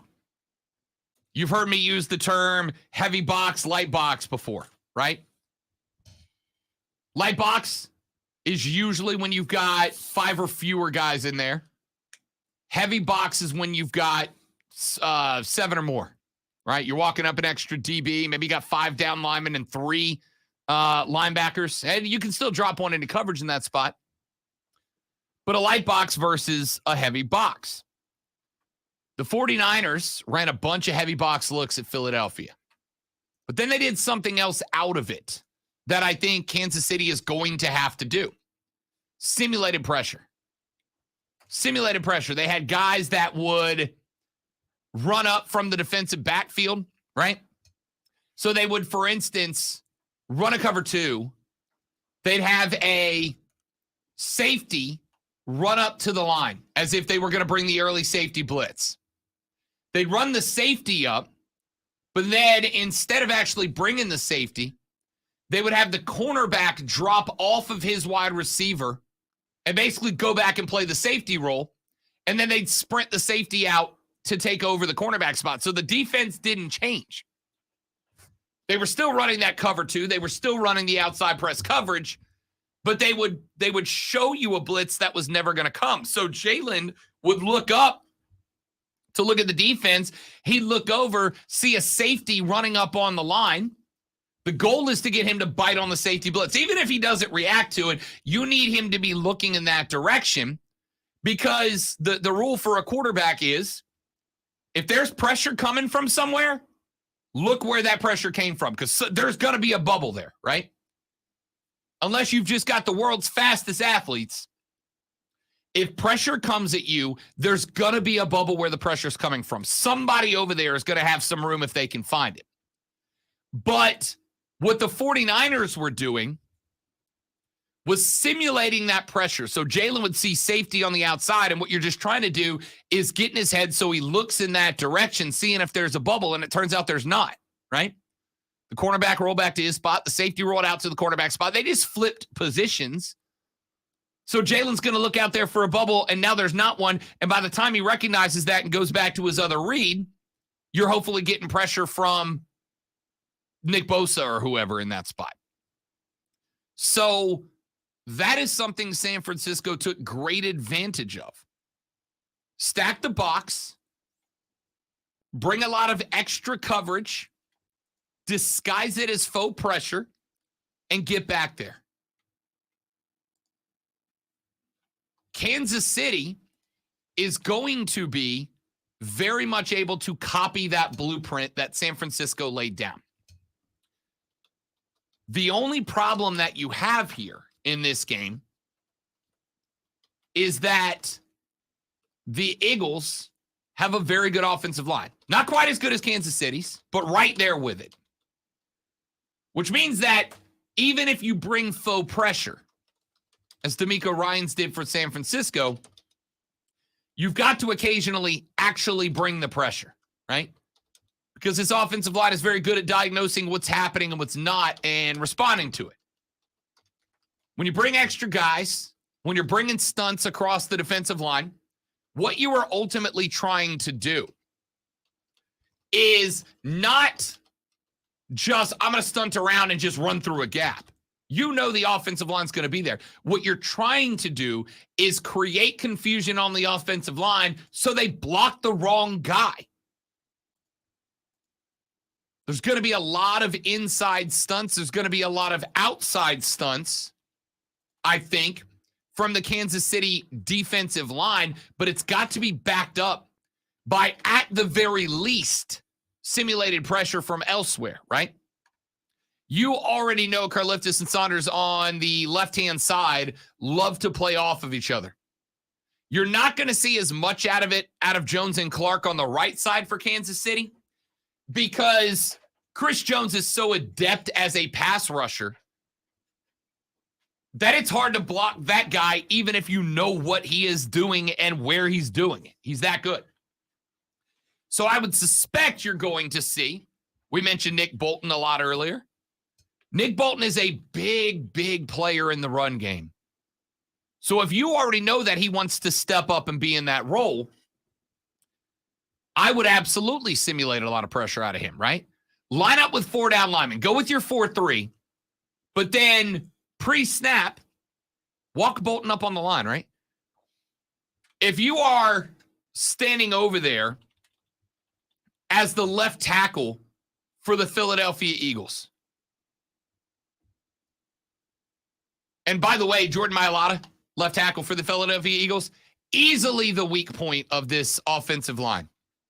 He is in fact, if I recall correctly, Zoe, he was the 56th ranked left tackle in the game, which means that there were backup left tackles who got PT who outperformed Jordan Mailata, who I like, by the way, because he's Australian and hilarious. He's also a really large man. He is a very large man. Mailata's the weak spot on the Phillies offensive line, right? He is going to be directly opposing Frank Clark and Chris Jones on that side of the ball. If I'm Kansas City and I know the left side is the weak side, I'm going to line up in the 4-3, standard Kansas City 4-3. But then I'm going to take Bolton over at the right side right side linebacker. I'm going to take Bolton and I'm going to walk him up. I'm going to walk him up and put him outside of the defensive end. I'm going to walk up. I'm going to put him inside of the defensive end. I'm going to line up and shade him right between Jones and Clark, right? Like there are 3 or 4 different spots on the right-hand side. I can walk Bolton up, bring my pressure 25% of the time, 75% of the time, simulate it, or walk Bolton up, simulate it from the right side, then actually bring it from the left, right? I want to get Jalen looking that direction and then bring the pressure from the opposite side. This is going to be a massive part of it as far as I'm concerned. I need Nick Bolton. I need the Chiefs defense to load the box, to threaten the hell out of Jalen Hurts, but to never let him know where it's coming from. Who are the scariest bad guys in horror movies? The ones you can't see, right? The ones you can't see. The best monster movies in history are the ones that the monster doesn't get revealed until the movie's almost over. It is the psychological side of it that makes those movies terrifying. That's the style I need Kansas City to run. Let Jalen know the bad guy's here, but you have no idea where. Well, the victim sees them, but by the time they do, it's too late. And hopefully that's the same case. By the time you notice that guy's coming, it's too late. That being said, Lonzo, the Chiefs cannot tackle sloppy. You have got to tackle clean, right? You have got to wrap up. If Jalen Hurts breaks a tackle, if you do bring pressure, and Jalen Hurts is able to break some tackles, you're in trouble. Yeah, but classically, how good is the tackling at the beginning of the Super Bowl? Because there's so much nerves involved, even for a lot of teams that have been there before. So early on, there's going to be probably some bad tackling. I mean, I hope not, but there probably will be. Here's the good news. We talked about this a little bit earlier this week as well. Part of the good news for Lonzo's Kansas City Chiefs is that a lot of these dudes have been here before. Won or lost, they've been here. Like a majority of them. Yeah. They've been here, right? Patrick Mahomes, I don't think there's many players who are going to come into a Super Bowl, whether it's their first or fifth, and not have at least some adrenaline pumping at the beginning of the game. You know what stinks is they've been there and they've won, and they've been there and they've lost. I think that loss kind of helps you a little bit because you know the highs of winning the game, and you know how bad you feel when you lose that game. Andy Reid actually said at one point that the loss impacts you more, that a loss impacts you more than a win. He said a win's great, you celebrate it, and then you kind of go, all right, we're Super Bowl champs, let's get ready for next year. He said a loss eats at you. It sticks around. because you're always questioning what if, especially for guys who lost without having won one previously, right? If you win one and then you lose one, you're kind of like, that sucks. That sucks, but I know what it's like to win one. I don't have to play what if. If you lose one and you have not been back since then, I got no doubt it plays psychological terror on you. Well, and from a young age, when you start playing football, that's everyone's dream to make it to the Super Bowl. Not everyone gets there. And to get there, finally be in reach of your dream and not be able to pull out a win.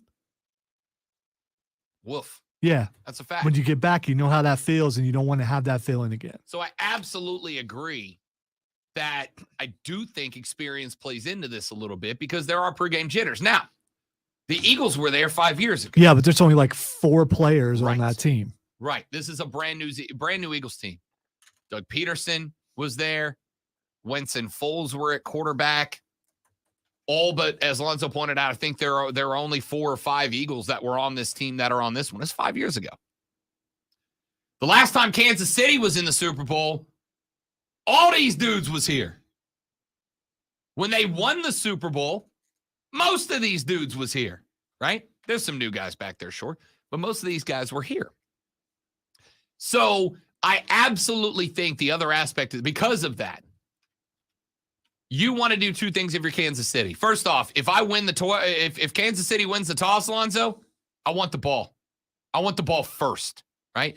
I want 7 on the board immediately.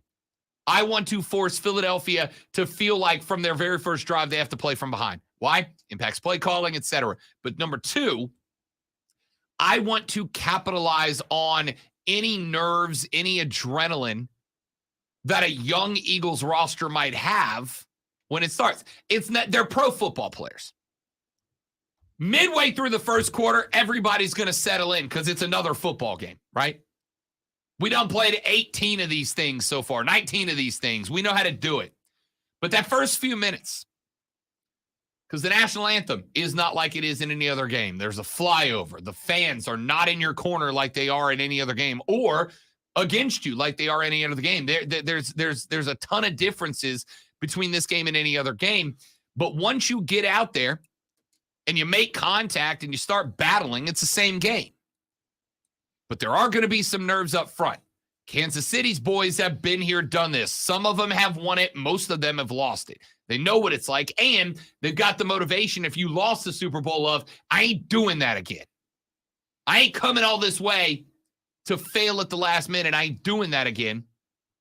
Philly may not have that experience. So, because of that, if I'm Kansas City, I want to take advantage of that. I want to knock off those jitters early. Take advantage of Philadelphia's. I want the ball on the opening possession if I can get it. Whether they get it and they defer, or I win the toss and call for the ball, score early. Make sure those dudes that lost a Super Bowl understand that, you know what the only thing worse than losing a Super Bowl is? Losing it twice. Don't do that. Mental games are games, my man. They are part of it. Let's take a break. We'll come back. We'll wrap up hour number 2. Looking for your scores, your predictions. I got a few on the text line. We'll get to those coming up in a minute. 71307 is the text number.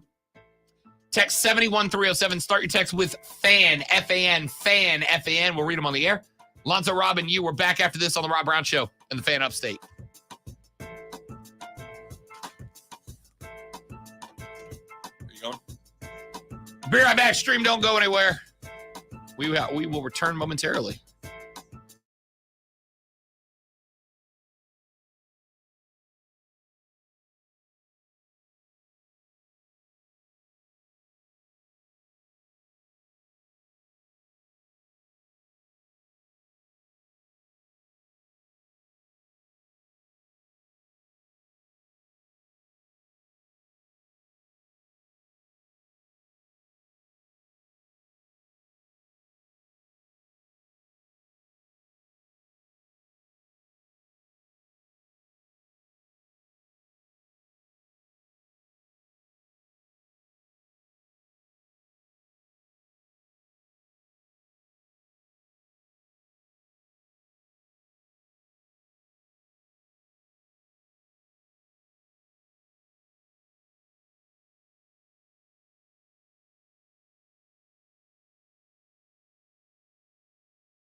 Is there a prop bet for how many KC Chiefs players will have mustaches drawn on Andy Reid? There should be. There absolutely should be.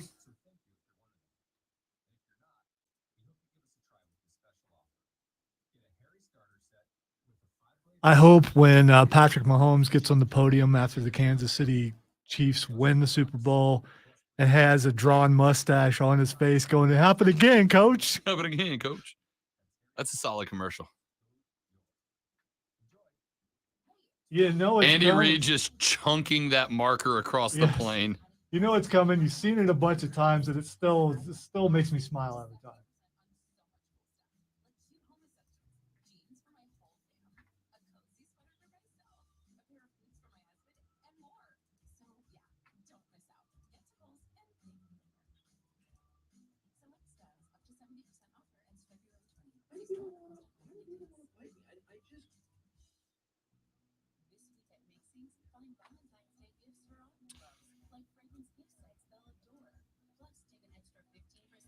People who ask, why do so many people want to fight me, deserve to be fought.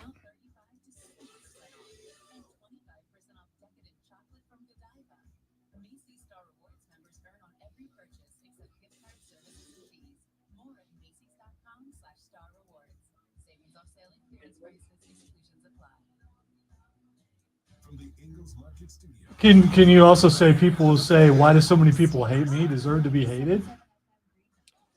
I will simply say it displays an impressive amount of lack of self-recognition. As my old coworker used to say, if you run into bleep holes all day, you're the bleep hole.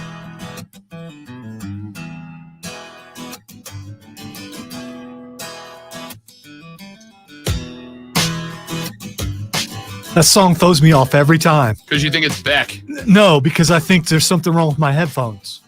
Because it starts out it's in panned stereo, to one channel. it's yeah. panned to one channel. It's like, and I'm not even thinking about the fact that the drums and everything is over there. It's just that guitar is over there. And I'm like, no, I gotta buy new headphones again. How many of y'all had that happen in your car? It just came out of the driver's side, and you're like, "Oh, what?" I don't think we're broadcasting stereo, so I'm not sure. Well, then that none of you. I'm not sure that The answer is 0. if you did, then you might be lying. I don't know. The Rob Brown Show's back on your radio, wrapping up our numero dos here on the show. I guess we should go ahead and put our game predictions on the line. Lonzo. I suspect most people believe they have a pretty good read on who you're going to pick. But the question mark, the question mark here is, of course, going to be, how are you going to pick them?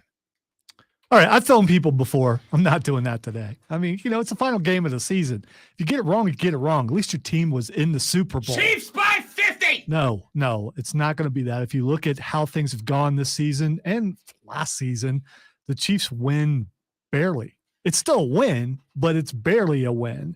I think this is going to be as tight of a game as we believe it's going to be. I think it's going to come down to whoever has the ball last. And I'm going to go with the Chiefs 24, Philadelphia 20. Chiefs 24, Philadelphia 20. I really like that score. I'm taking the under in this game. Okay. I think, and a lot of people, I forgive people for doing this. I think a lot of people looking at the over under, which by the way, is only 50.5. We've seen some NFL games with lines set as high as 70.5 in this game. 50.5 is the game here. And I'm still taking the under because I think you have a pair of defenses in this one that are not being nearly talked about enough, right? Philadelphia's defense is probably, in my opinion, overall was second only to San Francisco's defense this year. That's how good they are. Kansas City's defense is the most overlooked unit in this entire. And when I say unit, I'm talking ordinarily, I use that word in regards to position players. But Kansas City's defense is flat out being disrespected, right? It's not disrespectful to say the Eagles' defense is better, because it's true. It is disrespectful not even to mention Kansas City's defense, because they're surprisingly good. And more importantly than that, Steve Spagnuolo, one of those guys, not a great head coach, very good defensive coordinator, is, as mentioned a number of times, Andy Reid-ish in his ability to make adjustments to that defense during the course of a game. And I would keep an eye on that. But that being said, I think that overall Philly's defense being a little bit better, my concerns, and I acknowledge that, let me say it this way. Zoe, I am a little bit taken aback by how few people, I've spent the last 3 days watching Super Bowl breakdowns from every perspective, every background. I've listened to the local guys in KC and Philly. I've listened to the national. I was watching when Zoe got here. I don't even really, all due respect to him, I don't pay attention a lot to Chris Sims' podcast, but I watched his hour and 15-minute podcast this morning. He has a podcast? Sure does. He says bad words on it. You wouldn't like it. Yeah, most people do that. Remember, I'm a rebel. I watched the entire Chris Sims podcast this morning because I was kind of intrigued by his breakdown. What kind of blows me away, and I don't know if it's because maybe I just haven't paid attention enough and gotten enough details, or maybe it's because people are just taking Andy Reid and Patrick Mahomes at their word. I really have not seen that many people asking questions about Mahomes' potential, capitalized, italicized, underlined, and bolded, potential limited mobility based on a high ankle sprain. As I've mentioned to you 100 times in the past 2 weeks, that is a 6 to 8 week rehab. He is now in week number 3 and played a game on it in the process. Let me ask you another question. I hope it doesn't come down to this, but if for some reason you had to go to backup quarterbacks on both sides, if Philly had to go to their backup quarterback and Kansas City had to go to their backup quarterback, who do you have the most confidence in? Gardner Minshew or Chad Henne?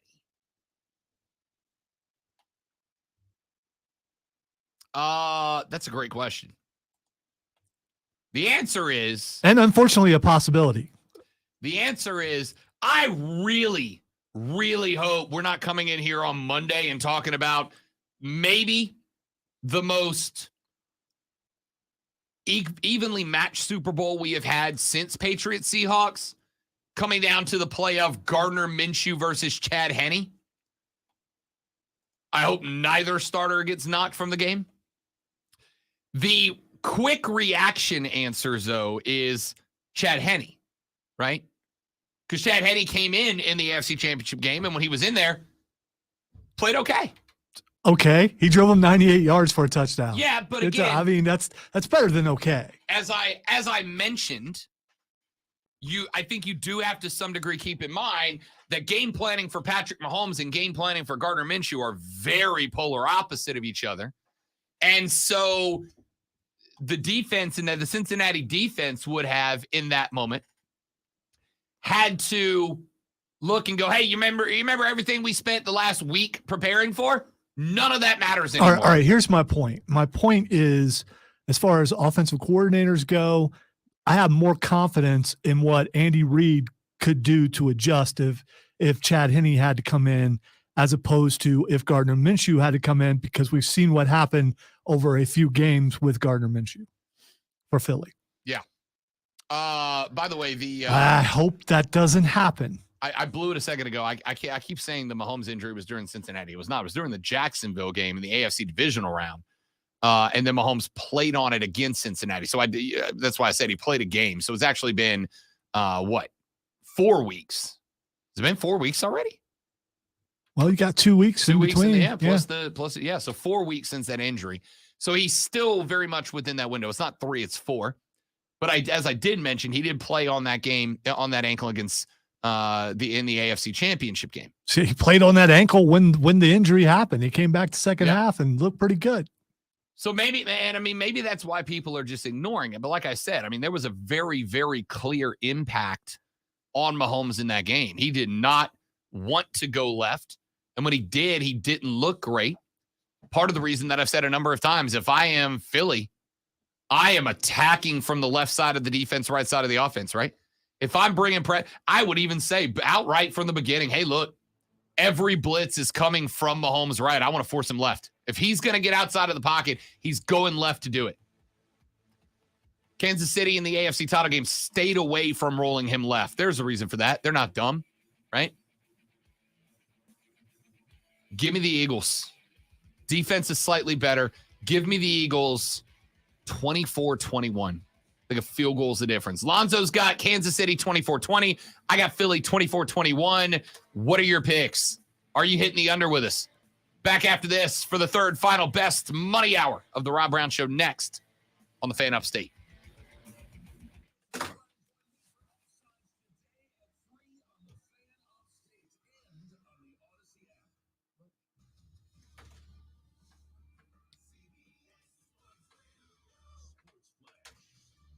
The NFL handled some business last night before the Chiefs and Eagles have all out of focus. Darrelle Revis, Vontae Barber, Zach Thomas, DeMarcus Ware, Joe Thomas headlining the newest members of the Hall of Fame. Patrick Mahomes is the MVP for the second time, and the Jets are the third team ever to sweep Rookie of the Year corner Sauce Gardner and wideout Garrett Wilson lane. Kyrie and KD are gone. Mikal Bridges. Good for Garrett Wilson. Uniform yet, but Jacques Vaughn negotiated a 160. Chris Olave would have had a quarterback. He might have won it, but you know.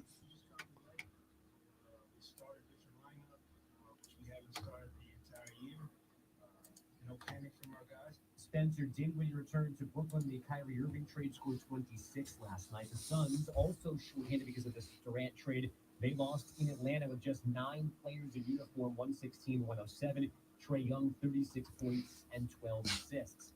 Texas and Oklahoma are paying a combined $100 million to leave early for the SEC. Next, academically will be their last in the Big 12. A week ago, reports had these talks being stalled, likely for good. I'm Andrew Bodish. Hey, it's Amy Lawrence. Be sure to listen to CBS Sports Radio at home and ask Alexa to play CBS Sports Radio.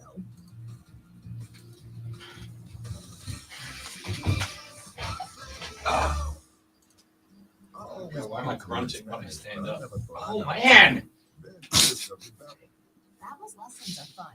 They only take like 10 or 15 minutes. Please, you're starting to In case you hadn't noticed, Rob is struggling because he started going back to the gym.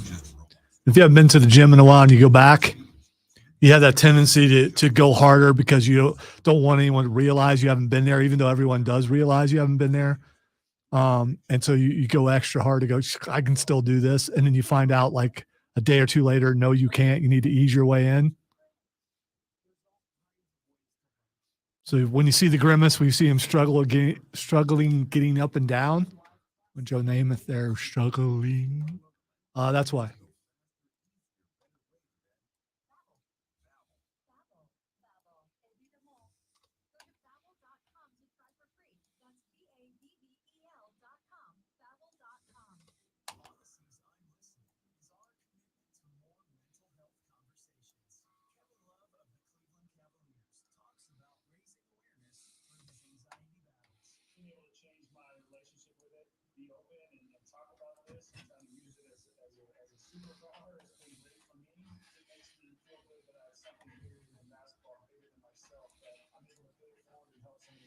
I also love when Rob walks back into the room and has no idea what some comments are about. None.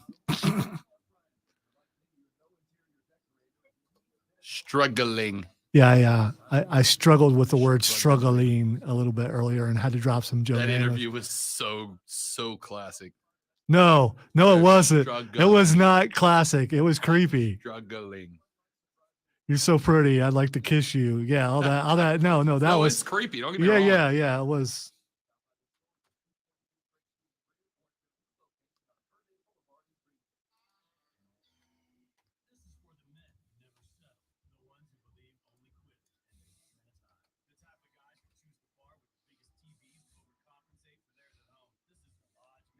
Yeah, Susie Colbert looks. You spelled it Colbert, so I went with how you spelled it, James. Kobler. Yeah. Stacy Kobler. She was not amused at all, and she shouldn't have been. It's amazing how a guy can predict a Super Bowl win and win the Super Bowl and wear pantyhose and big furs, and I only remember him because of that. That was before my time too, though. It's another one of those things when you actually spell something out for the first time, and autocorrect loves fixing things. By the way, Scott, I'll say what's up, even though Rob isn't looking at the thing, so to say what's up. So I guess you, Scotty, what's up, my yeah. dude? How you doing, big dog? Scott's daughter, last year when I went down to Alabama to play that wedding, Scott's daughter was the one who was getting married.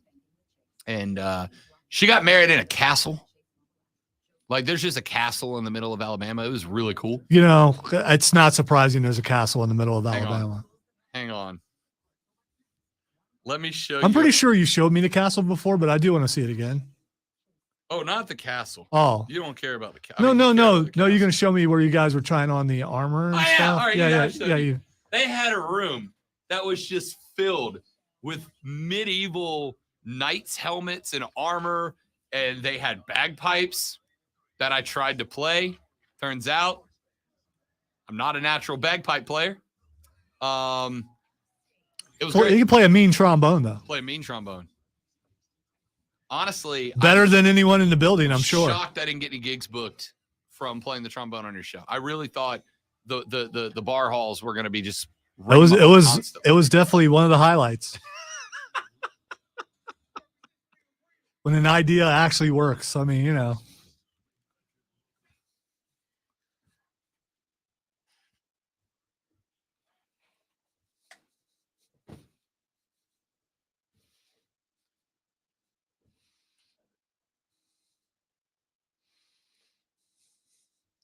The third, the final, the best, the money hour of the Rob Brown Show starts right now. This is the Fan Upstate. Welcome back, ladies and gentlemen. It is, as always, tremendous to have you here on the radio broadcast. I am Rob Brown. The great one, Lonzo, is on the other side of the metaphorical glass, in charge of all of the beautiful sounds entering your ear holes this and every hour around the clock on the Fan Upstate. 844-FAN phone, 844-FANFONE. That's 844-326-3663. Phone lines are open for you. Want your predictions and projections. You know, to that end, I'm glad I don't have to count on the listeners as predicting a game accurately, because they're all predicting wrong. Every one of them are predicting. I'm the only one on this island. The island of Kansas City, DD. Also known as the island of relevancy. I don't know, man. I say the Eagles are pretty damn relevant right now. Until Sunday night. Fair. Who you got? You can also text us your thoughts and predictions at 71307, 71307. Start your text with FAN, F-A-N, FAN, F-A-N, and we will read them on the air. Is there no one who will stand with me? I just say this. The silence is echoed. If the Chiefs get it done on Sunday, Lonzo's hosting the show on Monday. In fact, we'll just switch spots. I will just EP the show for you. No, I can do both. Fair enough. I'm good. Respect that. Hey, look, old Trevor's showing up on the Super Bowl coverage out there in Glendale. I'm sure the hair is just blowing It's perfect. slightly. Yeah. It's perfect. Trevor, much like Scott Stapp, should just be followed around with a fan all the time. Come on. He's a good-looking dude. Of course, they're going to have him on TV as much as they possibly can. And he defies all logic by how he speaks, because you expect him to speak like Spicoli from Fast Times at Ridgemont High, and he doesn't, okay? Every once in a while, something creeps in. You hear that? That was my skull. That's what I love about TL. He's got the hair. The hair is perfect, and he knows it. Because, like when I had my hair longer. He's looking for that deal, man. I do the over-the-top swoop, right? From the top back. TL does the two-finger pullback that leaves the texture in there, right? Like it separates and layers. TL knows what he's doing in both the football game and the hair game. It's not a straight sweep back for TL. He's got the perfect texture, 2-finger comb through. He looks like he's having a good time. He probably would have a better time if he's actually playing in the game, but true. there can be only two, and in the But- end, there could be only one. We're going to be talking about his 4-touchdown performance in the comeback against the Jaguars or against the Chargers for a very long time. Granted, he also threw 4 picks in that game, but that's not the point. That's not the point at all. Texture says, my girl says Trevor Lawrence is a, quote, butterface, end quote. You ever heard that expression before? A butterface? I just think it was probably fixed from butter, take the R off the end. A butt face. Yes. I mean, that's just, yeah. autocorrect. The butterface is a expression, everything's hot butterface. I have It's never. terrible. Don't say it. I've got to say, I have never heard that. Yes. Here's another thing I've never heard before. It's very mean, ladies and gentlemen. Don't say it. It's rude. This is so I've very rude. learned 2 phrases or words this week. I've learned za, which is still stupid, and now I've learned butterface. Oh, I'm glad you said that. I got to go check on the poll. I got to check on yeah, the poll. yeah. The poll is not going too well for you. Am I losing the poll? You were earlier when I am by a lot. Yeah. I put up on the poll yesterday. Lonzo said he had never heard anybody call pizza za. So not only did I put up on the poll, but I actually put up a screenshot from an OG Teenage Mutant Ninja Turtles comic where Michelangelo refers to the pizza as za, a slice of za. And I said, have you ever heard pizza called za? We are almost at 100 votes. 40.9% said they've never called it za. A full third of voters said they had never heard it called za, and 26% said they've heard of it and have called pizza za. You 5 or 6 people who voted for, you've heard of it. Which, by the way, I am one. Where do you live? That's what I want to I know. lived in a place where the Ninja Turtles were a pop culture Hey, phenomenon. I What do you want? love the Ninja Turtles. By the way, Kevin Eastman coming to South Carolina Comic-Con in April. Check that out. One of the original artists for Ninja See if Turtles. he wants to grab a slice of the za. You know what? Now I've got to go up and ask him. Ask him. Have you ever called pizza za? Za, bro. No. I tell you what. You and I I'm should walk up and ask him. I'm 100%. And if we can, you and I should be doing it live on social media when 100% we in. ask this question. 100% in. Hurricane Jeff text in says Chiefs over Eagles 28-24. Thank you, Jeff. That's you and Hurricane Jeff now. I know what I was going to get to during the break. Because I have repeatedly brought up Patrick Mahomes. Butterface. I have repeatedly brought up Patrick Mahomes' ankle injury and said that it is one of the factors that has me taking a field goal Eagles lean here, right? Not enough to bet Eagles -1.5. If that line moves to pick 'em, I will bet some on the Eagles. Not enough to go Eagles -1.5. I went during the break because, listen, I think like most of you guys, am not an orthopedic surgeon or smart or capable. But, I've heard over and over a high ankle sprain is a 4 to 6 week rest and recovery phase before you can even get back on it. And then obviously you got to get back in shape. So I decided to go look it up. And the professor and chair of orthopedic surgery at the University of Pittsburgh, Dr. McCullis V. Hogan, which is a phenomenal name. If you got a name like McCullis, I mean you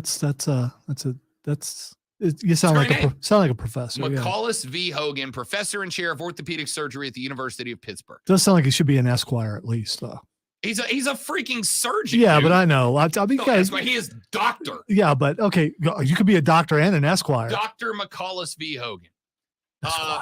He is also affiliated with the American Orthopedic Foot and Ankle Society, the American Academy of Orthopedic Surgeons, the International Society of Arthroscopy, Knee Surgery, and Orthopedic Sports Medicine, and on the Hall of Fame Health Medical Advisory Board. So the point here is I'd say he's credentialed, right? He's an expert in his field. Anyway, he analyzed from a distance. The Mahomes injury.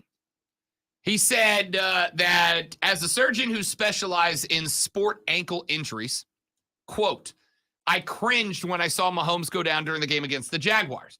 Ankle injuries are serious affairs. High ankle sprains are painful and can limit performance, but given the level of fitness of an NFL quarterback like Mahomes and the elite level treatment and rehabilitation teams provided to help players recover, I expect he will be ready to play at the Super Bowl kickoff, and the injury will cause few, if any, problems during the game.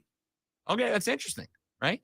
That doesn't sound like the typical 4 to 6 that we're used to. Now, the other aspect of it is there are different grades of an ankle injury, right? Of a high ankle sprain. So the other question that I got, then the question got asked that led to me looking at this is, what's the difference between an ankle sprain and a high ankle sprain?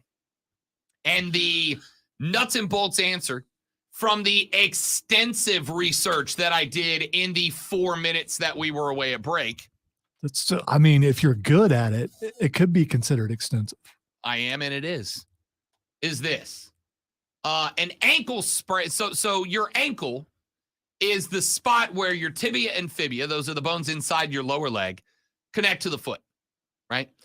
There's a small group of bones there that lead out to the rest of the bones of the foot, and it is heavily wrapped with tendons and ligaments. That's what keeps your foot connected and working, right? Those tendons and ligaments. So you have ligaments that run all around the foot, mostly on the outside and inside, and then obviously you have your Achilles that connects the back of the ankle to the back of those two leg bones. An ankle sprain is when you roll your foot to the outside, right? So if I'm using your right foot as an example, an ankle sprain is when you roll your foot to where the top of your foot points out to the right. The top of your right foot is pointed to the right. So you roll your ankle inward. That is either stretching or tearing of the ligaments on the outside of your foot, on the part that faces away from your body. A high ankle sprain is the opposite. A high ankle sprain is when you roll your foot to the inside. So the bottom of your foot would point out to the right if I'm using your right foot as the illustration here. Your high ankle sprain impacts a larger group of tendons that are located on the inside and connects the inside of your leg bones to the inside of your foot. Those are a little bit more difficult to treat. They take a little bit longer to heal, and that's why a high ankle sprain is traditionally worse than a regular ankle sprain. But there are grades to it. There's a grade 1 sprain, grade 2 sprain, and grade 3 sprain. According to Dr. Hogan, brother. Dr. Hogan says that a grade 1 sprain and a grade 3 sprain have a huge difference between them. He said, based on his observation of the video of the injury and his experience in treating professional athletes, he believes that Mahomes likely had a grade 2 sprain, a moderate sprain. Grade 3 would have been a full tear of those tendons. He said that would have prevented him from playing. Said grade 1 or grade 2, different level of severity in those two sprains. He said with a grade 2 sprain, quote, most people need a period of rest and treatment to reduce the inflammation of the ankle. Resting from running and jumping is important in the immediate days following the injury. If an athlete is able to return to play in the same game or soon after, this is usually a good sign. He said that had he had a more serious, a grade 3 sprain, the ligaments would have been torn completely or injured to the point they're unlikely to heal in a way that supports the ankle, which is where surgery involving, quote, screws, plates, and other hardware, end quote, come into play to give you a chance to heal up properly. Does not appear, obviously, at this point that Mahomes would have been in that spot. And that quote, while Mahomes may not be at 100%, given the moderate severity of the injury, his fitness, and the high quality of care he is receiving, I expect that he will be ready to play an exciting game come kickoff on Sunday. All right, so the last one that you read about, I know what that's like because the spring of my senior year, before I went to play college football, I tore all the ligaments in my right ankle playing football in the backyard. And that's some serious pain. Oh, yeah. And I also learned something. I don't know if you ever had a stress x-ray before, where the doctor, So everything I do is during stress. okay, So, yes. okay, where the doctor grabs your injured ankle, Whatever, foot, right. and twists it Yeah. so they can get pictures. Yep. And it's all you can do to not really try to reach said doctor and try to connect. The bump in my thumb, which I'm currently displaying to the crowd, there's a little bump right there I'm, at the top I'm, of my I'm left talking thumb. about torn ligaments, and he's talking about a bump in his thumb. I know what it is, but still, I tore all the ligaments in my thumb. yeah. It's called a gamekeeper's thumb, right? I tore all the ligaments and tendons in my thumb and basically created it. So it's called a gamekeeper's thumb. And I learned this, and nobody cares but me, but I'm going to tell you anyway. They call it that because back in the day when people would rely on their, raising their own animals for food, the way that you would like kill rabbits and chickens is grabbing them by the head, and you would create a V between your thumb and your forefinger, and you would take that and you would slam it into the neck of the animal and break the neck of the animal. That's how you kill the animal before you harvest it. Wow. Right? Wow. I mean, some people out there was like, well, I didn't need that. Hey, it's the We, world. we had restroom talk earlier. Why not True talk enough. about killing? We've already done worse. Why not talk about killing bunnies? So when you would do that, if you caught that rabbit the wrong way on the thumb, it would sometimes snap the ligaments and tendons in your thumb. It's called a gamekeeper's thumb. That's what I had. And so I had to go to an orthopedic surgeon, which, in tying the whole show together, was a guy by the name of Dr. Marshall, who was the dad of the bassist from Creed, Scott Marshall. Good night, everybody. Full circle. I will say, if you ever see me limping a little when I leave the studio, it's because that ankle injury still bothers Yeah, me for on sure. occasion. So I am sure that thing is sore for Patrick Mahomes, Oh, yeah. It and sucks. all the treatment in the world will probably help for the first little bit. But once you, at least in Arizona, I've never been there before, but I understand that the humidity is It's a dry different heat. there, so it's not going to be that kind of thing that might affect an injury. But the defense for Philadelphia might do Yep. That injury my thumb injury happened to me when I was a junior in high school. This year is the 20th anniversary of my graduating from high school, so this injury is literally almost old enough to drink. My left hand still is not as strong as my right hand, and if I utilize my left hand for a long time, like if I'm holding on to something for a long time, that spot will begin to really be sore and hurt for a bit. So no, you're not going to convince me. Yeah, I tore my ligaments in 1986. That's how long ago that was. I was one. You will not convince me that even if he is an elite caliber athlete, which he is, in the best shape you can be in, which he is, playing at the highest level you can play at, which he is, receiving the best care that you can receive, which he is, you're still not going to convince me that he's 100% or I mean, you can convince me he's probably close to it, but you're not going to convince me he's 100%. And even if I didn't know all of those things, you're not going to convince me he is 100%. Noticing, as I have mentioned, that back during that last game, during the AFC Championship game, that Mahomes never went left. He went left one time. It was a duck. He never went left again. That is why I have said, if I am Philly, I got a whole game plan that revolves around attacking the quarterback from his right. And traditionally, you wouldn't do it that way, right? You want to spend, if you're going to blitz, you're predominantly going to blitz the blind side. But with Mahomes, I'm attacking his front side, and I'm doing so because if he's going to leave the pocket and try to improvise, if I'm going to force him to the left, or if I'm going to force him out of the pocket, I'm forcing him to the left. I'm forcing him to go to the side that he showed me left. Now, if he goes left, and he's getting and he's getting passes completed and he's improvising and he's killing me while rolling left, then now I'm just going to balance out the blitz, right? Maybe even shift the blitz back to the left side, back to the blind side. Go, all right, well, he's beating us sprinting out to the left. Let us see if we can get an advantage by hitting him when he's not ready for it off the left-hand side. The strength of the Chiefs' offensive line is in the interior, right? And the strength of the Chiefs' overall offensive line is the left side. So I'm going to attack the weakest part of the Chiefs' offensive line, which is the right, and try to force Mahomes to his left. That's the game plan for the Philly defense.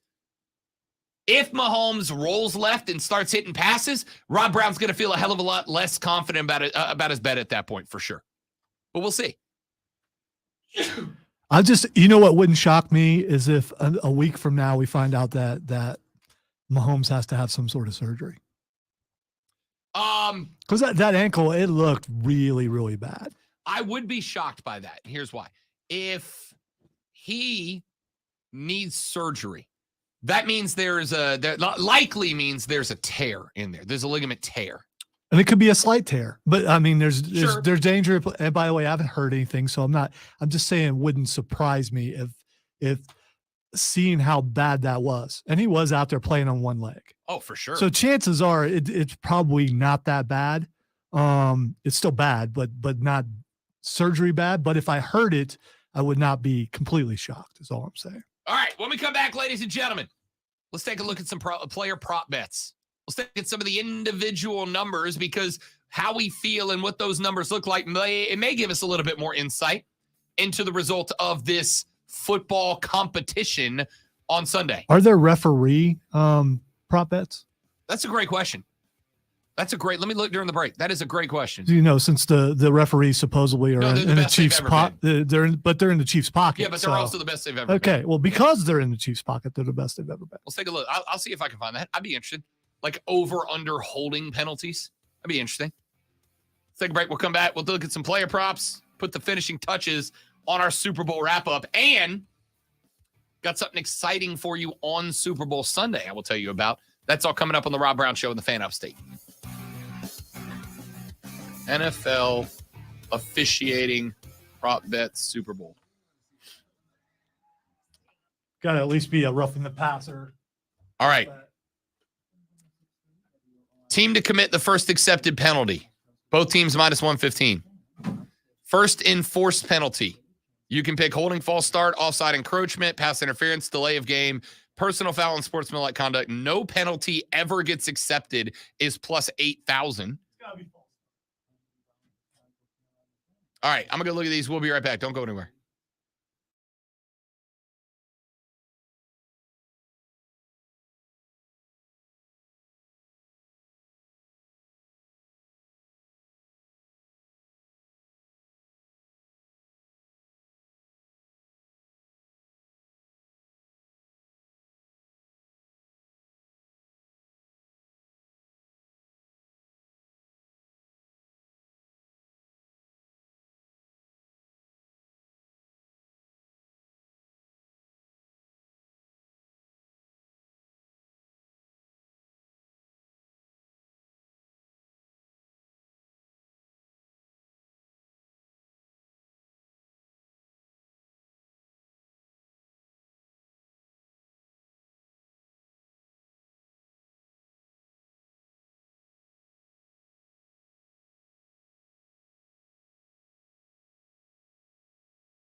Lonzo asked going into the break, were there officiating prop bets? And the answer is, yup, sure are.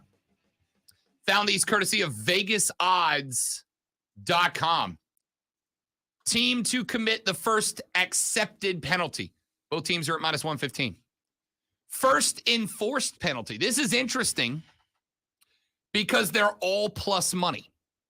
First enforced penalty will be, you can get at plus 125, either holding or false start. My bet's false start, by the way, at plus 125. You can get offside encroachment or neutral zone infraction at plus 250. You can get offensive or defensive pass interference at plus 400. I don't hate that at plus 400 either. Question is, because I think Philly comes out throwing the ball. They're a great running team, but I think Philly tries to establish the pass early to force Kansas City into playing their traditional 4-3 instead of stacking the box against it. The first accepted penalty being delay of game of plus 450. I would say delay of game is an interesting call in a conference championship game, being at a home site, but you're not going to have crowd noise will not be a huge factor in this game. Personal foul or unsportsmanlike conduct is plus 650. Any other penalty is plus 500, and no penalty getting accepted at all is plus 8,000. Plus 8,000. Bet 100, win 800 back. No chance that happens. Distance of longest penalty. You can go over 15.5 yards at minus 165 or under 15.5 yards at plus 120. Touchdown to be overturned by a replay. Yes is plus 185. Now, here's the thing. In 90% of Kansas City games, Lonzo, I would absolutely take the yes, right? Because as you have mentioned a number of times, Kansas City's strategy this year in the biggest games has been, we're going to beat you in a shootout, right? Like, we know our defense is going to give up some points here and there, but we're also going to put up a lot. But in this game, I don't, because I don't see this. I'm betting the under. If I was betting the over, I would absolutely go yes plus 185. But I'm not touching this one because it's minus 280 for no. So not a lot of value there. Is a player ejected from this game? Yes is plus 850. No is minus 3,000. I might put a little coin on plus 850 to a yes. Maybe it gets chippy at the end. It is the Philadelphia Eagles. And if it's as close of a game as we think it's going to be, I think that there's a bigger possibility of the chippiness. Philly's defensive backfield alone, like genuinely, CJ Gardner-Johnson is the biggest smack talker in the league right now. So maybe, especially if the refs are a little on edge here, like maybe late in the game, I might take a sprinkle on plus 850 as a maybe. Will there be a taunting penalty? Plus 650 for yes, minus 1,600 for no. Will there be a roughing the passer penalty? Oh, there's going to be a taunting penalty for sure. You think so? Yeah, I do. Travis, 650 is a good sprinkle. I think Travis Kelce is going to taunt. It depends. So here's the thing. Which he's done before. And it's subjective about the officiating. Now, if you believe that the officials are actually in Kansas City's pocket, then he won't get called. But if not, and they try to call it down the middle, there's taunting on a lot of plays that they don't call. This is why I might put yes on this one. Roger Goodell put these refs in a bad spot, right? Because he went out there and said, hey, look, you're going to miss some because nobody's perfect, but this is the best NFL officiating's ever been. And after I'm going to use the word, though I don't see it as one, the controversy of the AFC Championship game and the officiating in that one very late, these refs are going to be viewed as, or I should say maybe are, under a heck of a lot of pressure because of the comments of one Roger Goodell. I don't suspect there's going to be a long leash for players in this one. So plus 650 for not an ejection, a taunting penalty might not be a bad play. So but if they call a tight game, you know what that's going to do? That's going to cause the game to go longer. And this is already the longest game of the year. Yep. And finally, the easiest bet of the day, will there be a roughing the passer penalty? Plus 110 for yes? That feels like free money, right? With these two guys. Now, you do have the Michael Vick issue, the Cam Newton issue, right? used to talk about how guys that are known as runners, and Jalen Hurts falls in this category to some degree, guys that are known as running quarterbacks don't get roughing the passer penalties to the level that other guys do, right? Cam Newton could get this hit the same way as Tom Brady, and he wouldn't get calls because he is a bullheaded runner. So that kind of hurts it a little bit. But with Mahomes back there, yes, at plus 110 is an absolute must. Considering a finger grazing a face mask is now roughing the passer, I'm taking absolutely plus 110, yes. I'm not so sure. Because I, as far as the roughing the passer or the penalty that we saw at the end of that game between Kansas City and Cincinnati, that's going to get called no matter which side it's on, and I wouldn't have been mad either way. Even more of a yes. Yeah, you hit them out of bounds. But as far as the quarterbacks go, both these guys scramble. I think they get outside of the pocket, no call. But if they're in the pocket, there's a good shot they're going to make the call. I think early in the game, both of these quarterbacks are going to play from the pocket more than they ordinarily would. Jalen Hurts to establish A.J. Brown, Patrick Mahomes to show Philly, you are going to have to bring more than your front four. You're going to have to bring an additional 5th or 6th rusher and try to open the field up for himself. I think you're going to see quite a bit of pocket passing early in the game out of both these guys, and that's where that plus 110 yes comes into play for me. Let's take a look at some more player props in this one. How about this one? How about some props for Isaiah Pacheco?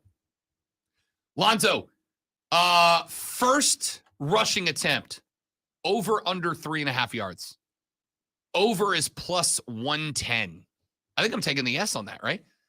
Kansas City's averaging like 4.2 per carry. Why not? Yeah, why not? I mean, this really comes down to how the other defense plays. I don't know. How about Jalen Hurts over under 4.5 yards on his first rushing attempt? Minus 110 for under, minus 120 for over. I'm going over for that. When he runs, he's going to run because he knows he can get, or he's going to think he can get a first down. Any player to have over 150 receiving yards in this game. Any player, individual, any player over 150. I'm actually going no on this. No is sitting at minus 110. Yes at plus 125. I'm going no even with the lower odds. If I was going to say yes, there's only 2 guys I think can do it. I was going to say, I will say yes, and it's a hyphenated. You're going one of the hyphen bros? I am. I don't hate it. I'm going no. I think Philly's defensive backfield is too good, too many places to allow one of the hyphen bros to get it. I think the 2 threats to get this would be A.J. Brown and Travis Kelce. The Eagles have not allowed more than 50 yards to a tight end. The Eagles have not allowed more than 70 yards to a tight end at all. In fact, no tight ends got to 70. Only 3 got to 50. Kelce will get to 70, but I can't take him to 150. A.J. Brown's the only threat I got at plus 150 as a breakout guy. So I'm going to go no on that one. NFL championship game MVP winner. Patrick Mahomes plus 125. Jalen Hurts plus 130. Those are the top 2. The next highest odds, Travis Kelce at plus 1,100. Plus 125 for Mahomes, plus 130 for Jalen, plus 1,100 for Travis Kelce. That tells me 2 things. Number 1, this is a quarterback's award, right? At this point, it's just a quarterback's award, which kind of drives me crazy because if either one of these 2 quarterbacks has a pop-off day, like a clear MVP winner kind of days, though, to me, the offensive lineman that plays the best deserves the MVP. We never give it to the Hogs, but these are 2 of the best defensive lines in football. If the offensive line is able to hold them off to let one of these quarterbacks have an absolute day, there's a right or left tackle that should be named the MVP. They won't. And the fact that Travis Kelce is plus 1,100, A.J. Brown is plus 1,600 in this one. Because of those numbers, it tells me that Vegas does not believe this is going to be a high-scoring game. That combined with the under leads me to believe that you got to play the under in this. All right, the very beginning of this show, and if you didn't hear it, you can go back and listen to it on Odyssey or go to our website, or you can even check it out on one of our social media pages because we're live every single day. We talked about, because I'm wearing Travis Kelce jersey, how important Travis Kelce is. I'm not surprised he's 3 on that list because I think he's got a good shot at getting it. If Kansas City wins, they're going to have to pick between him and Mahomes more than likely.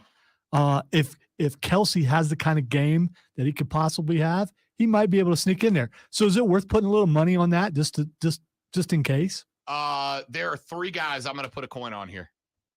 Kelsey at plus 1,100. AJ Brown at plus 1,600. Miles Sanders is plus 2,500 right now.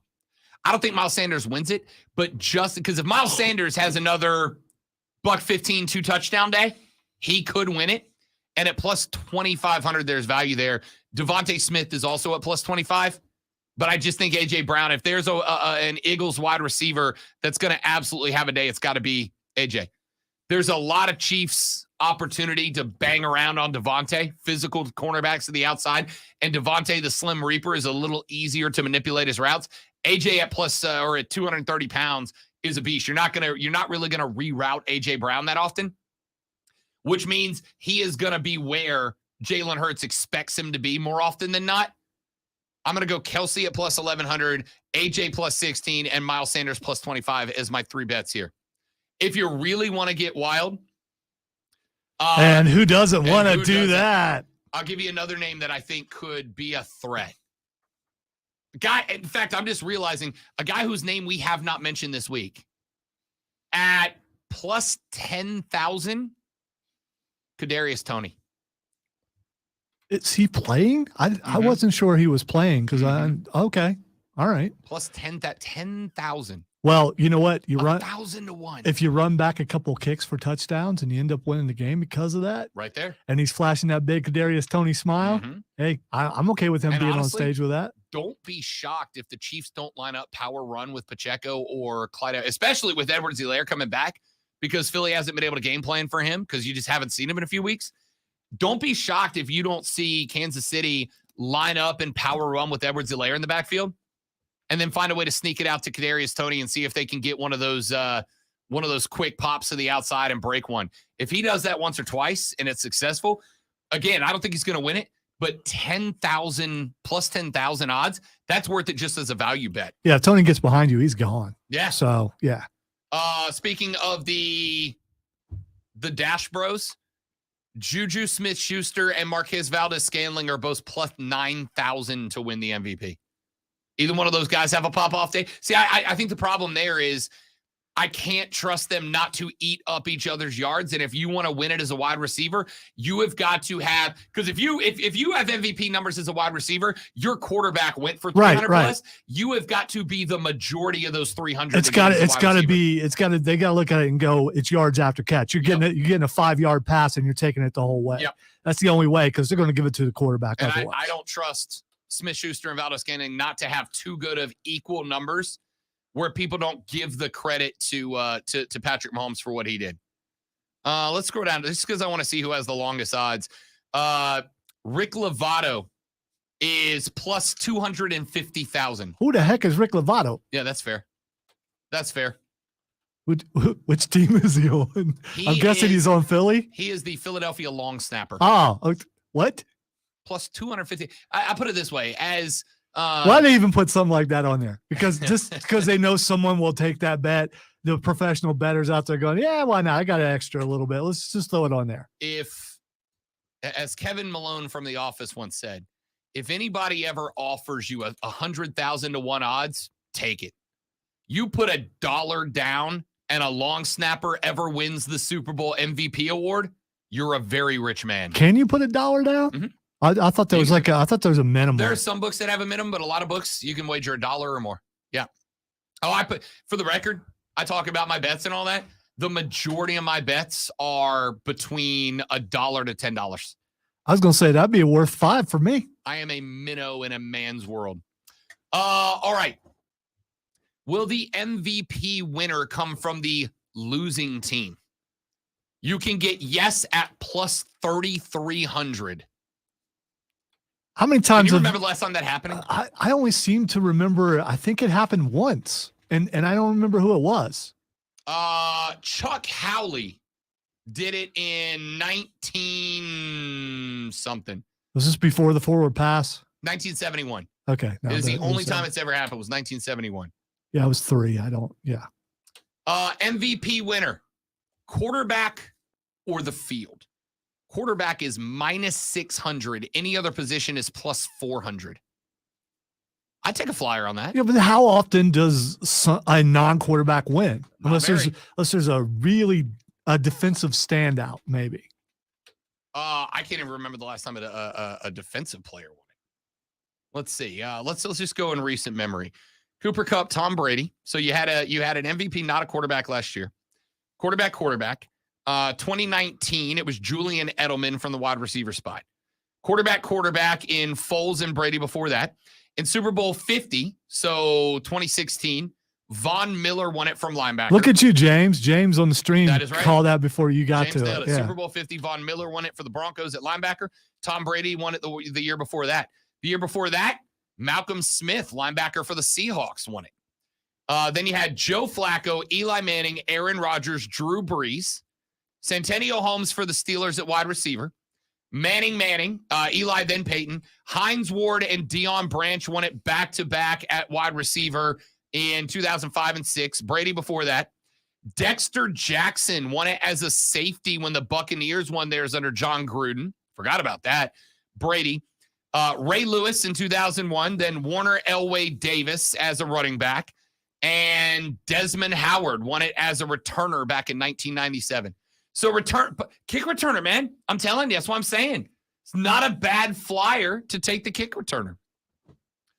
Let's see. How about we threw some player props out there earlier. Jalen Hurts, over under 235 passing yards. I'm going over. And I think A.J. Brown's the reason. I think A.J. Brown gets about $110 on his own.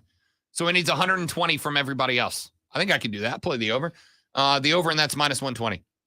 Jalen Hurts rushing yards. Over. This one's interesting. Over under 50.5, Lonzo. I'm going to go under.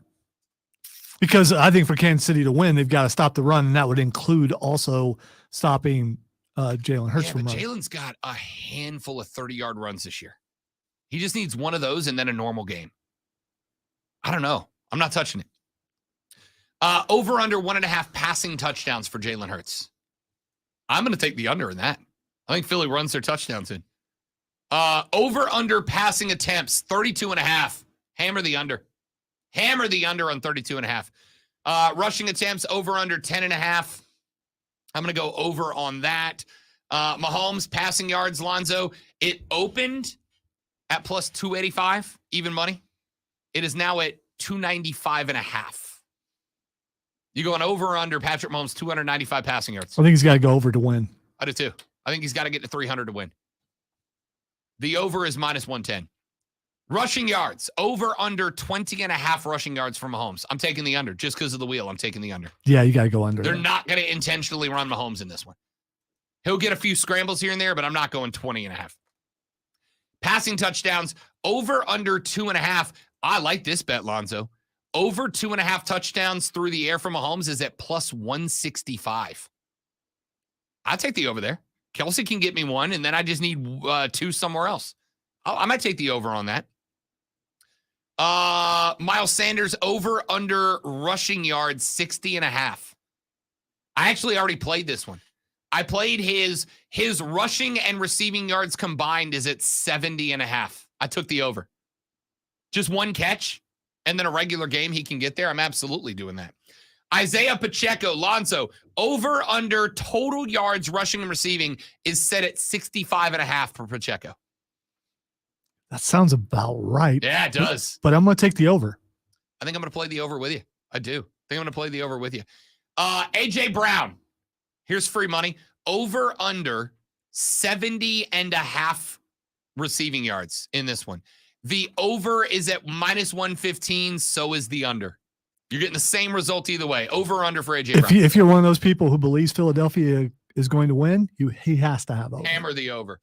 Hammer the over on A.J. Brown. Devontae Smith, over under 65.5. Yeesh. I don't like that because if AJ has a big day, Devontae's numbers come down. I'm going to go under. All right, there's just a few thoughts. You guys want any more? Holler at us. 71307 is the text line.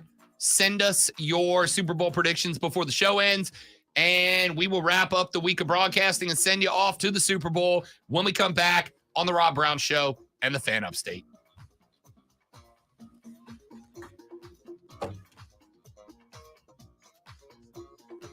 Vegemite font. Nope. Sorry. No. Watch it. What? No, watch. You don't need to hear the sound. Just watch him. You can even fast forward to the part where he starts eating it. Watch his face.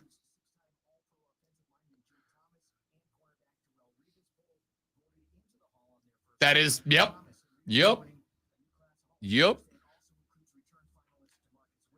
That is the correct response. It looks like they put like a spoonful in, and that was it. And all that cheese, and he's still like, nope.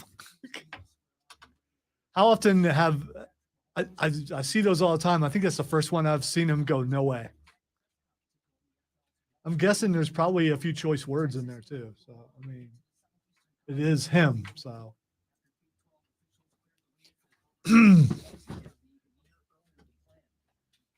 Hey, take us off stream for a second. Be right back.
All right, dudes and dudettes, we are back.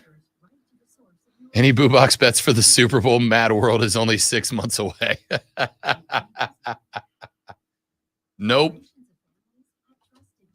We've discussed the potential return for the Boo Box bets next year.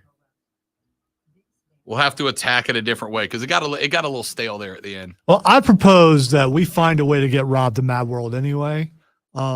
I'm not opposed as going to the powers that be and making it mandatory that we be there. Pretty sure you can't do that. You know who you're talking to. No. More importantly, do you know the sense of humor of the person who I could get to do that?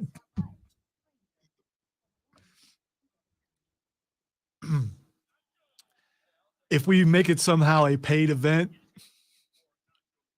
You can require me to go to Mad World. You cannot require me to go through Mad World. well, if you have to, I will gladly no. hang out by the bonfire. According to the training that we just took, when it comes to live reads, in order to talk about something, you have to know the product. And in order to know the product, Rob Brown, you would actually have to go through Mad World. Okay. Good thought. That was me being managerial and vindictive. All right, time for Twitter Trending Topics, where I tell Rob what's trending and he will tell us why it's trending. The first thing that's trending is peeing, okay? I'm just going to go ahead and put it out there. It's peeing. Peeing. Didn't know that's how you spelled peeing, but it's trending, and I don't know why. But Rob is going to let us know why. Rob has no idea why. I can tell you that when we started the show this morning, right before we went on the air, Lonzo said there is something trending nationally, and I don't know why, and I don't know if I want to know why. Now, the thing is, normally we don't do this. So he's going to go. Normally he will not look. I'm right. just telling you. Well, so the thing is, ordinarily the things that are trending aren't necessarily things that are going to show up identically on Lonzo's Twitter feed versus my Twitter feed. But when things are trending nationally and regionally, sometimes you can't help but see it, right? And I got to look at Twitter during the show. And I saw that it was trending. And here's the only piece of advice that I will give any of you. Do not click on it. I don't care how tempted you are. I don't care how cool you think your boss is. I don't care about any of that. The only piece of advice that Rob Brown can give you this morning is no matter what you think about the concept, do not click on that because you will be called by HR if they happen to check out your computer. Or engineering, or if you know a guy that can come and fix it, maybe, you know. Like we have a little bit of leeway here when we do this job because of the fact that, hey, you know, sometimes there are takes and info out there that come from websites that might not otherwise be smiled on by HR. Because that it's sports, right? We're going to hear like there's going to be some naughty words coming from our speaker. We're going to go to some websites that are typically deemed questionable because that's just where the stories are coming from. Don't click on that. As long as it's tasteful, they're okay. Yeah. All right. The next thing that's trending is Russell Wilson. Oh, I was waiting for you to go Rebecca Black on me. Russell Wilson trending. Wait a minute. Why do I know that name? Friday. Okay. Gotta get down on Friday. Maybe that's why I didn't. Everybody's looking forward to the. Okay. Rebecca Black is trending because she just put out an album. Anyway, I don't know specifically. Scratch out. I do know why Russell Wilson is trending. First off, this week has not been great for Broncos country. Let's ride. Because it opened with Sean Payton in his first appearance as the new head coach of the Denver Broncos being told, hey, Russ very frequently had his own staff in the building, right? He had his own QB coach. He had his own nutritionist in, yada, yada, yada. And Sean Payton was like, yeah, no, we're not doing that. Like, that's not a thing anymore. Then it came out yesterday that Russell Wilson's Why Not You charity has apparently spent more money on paying its executive directors than it has being a charity. And that's typically frowned upon by most people. Like the Not a great government. way for Russ. The government come after you for that. Oh, yeah, for sure. Anyway, hey, real quick before we let you know, do us a favor. Download the Odyssey app. Do it right now. AUDACY. Download the Odyssey app because on Sunday, we have rolled out a new feature called Go Live. And on Sunday, it's very similar to Twitter Spaces to those of you that have used it.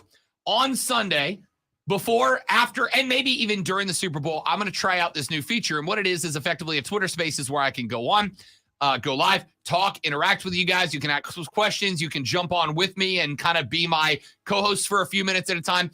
And we will be addressing the Super Bowl on Sunday on our Go Live feature. So grab the Odyssey app, AUDACY, and be ready for that by following the Fan Upstate so you can go live and we can talk the big game on Sunday and listen to it here and only here on the Fan Upstate. See you back here Monday for the full Super Bowl breakdown on the Rob Brown Show and the Fan Upstate later, brother. Fun. Oh, absolute banger. Marcus said Brady's going to win the Super Bowl on Sunday. All right, ladies and gentlemen, you're all spectacular people. We appreciate you hanging here, and we will see you back here on Monday. If you haven't already, grab that Odyssey app, AUDACY, so you can chat with me when we go live. Maybe I'll maybe even get Lonzo in there on Sunday. We'll see. Have a great day. Enjoy the game. See you Monday. Goodbye.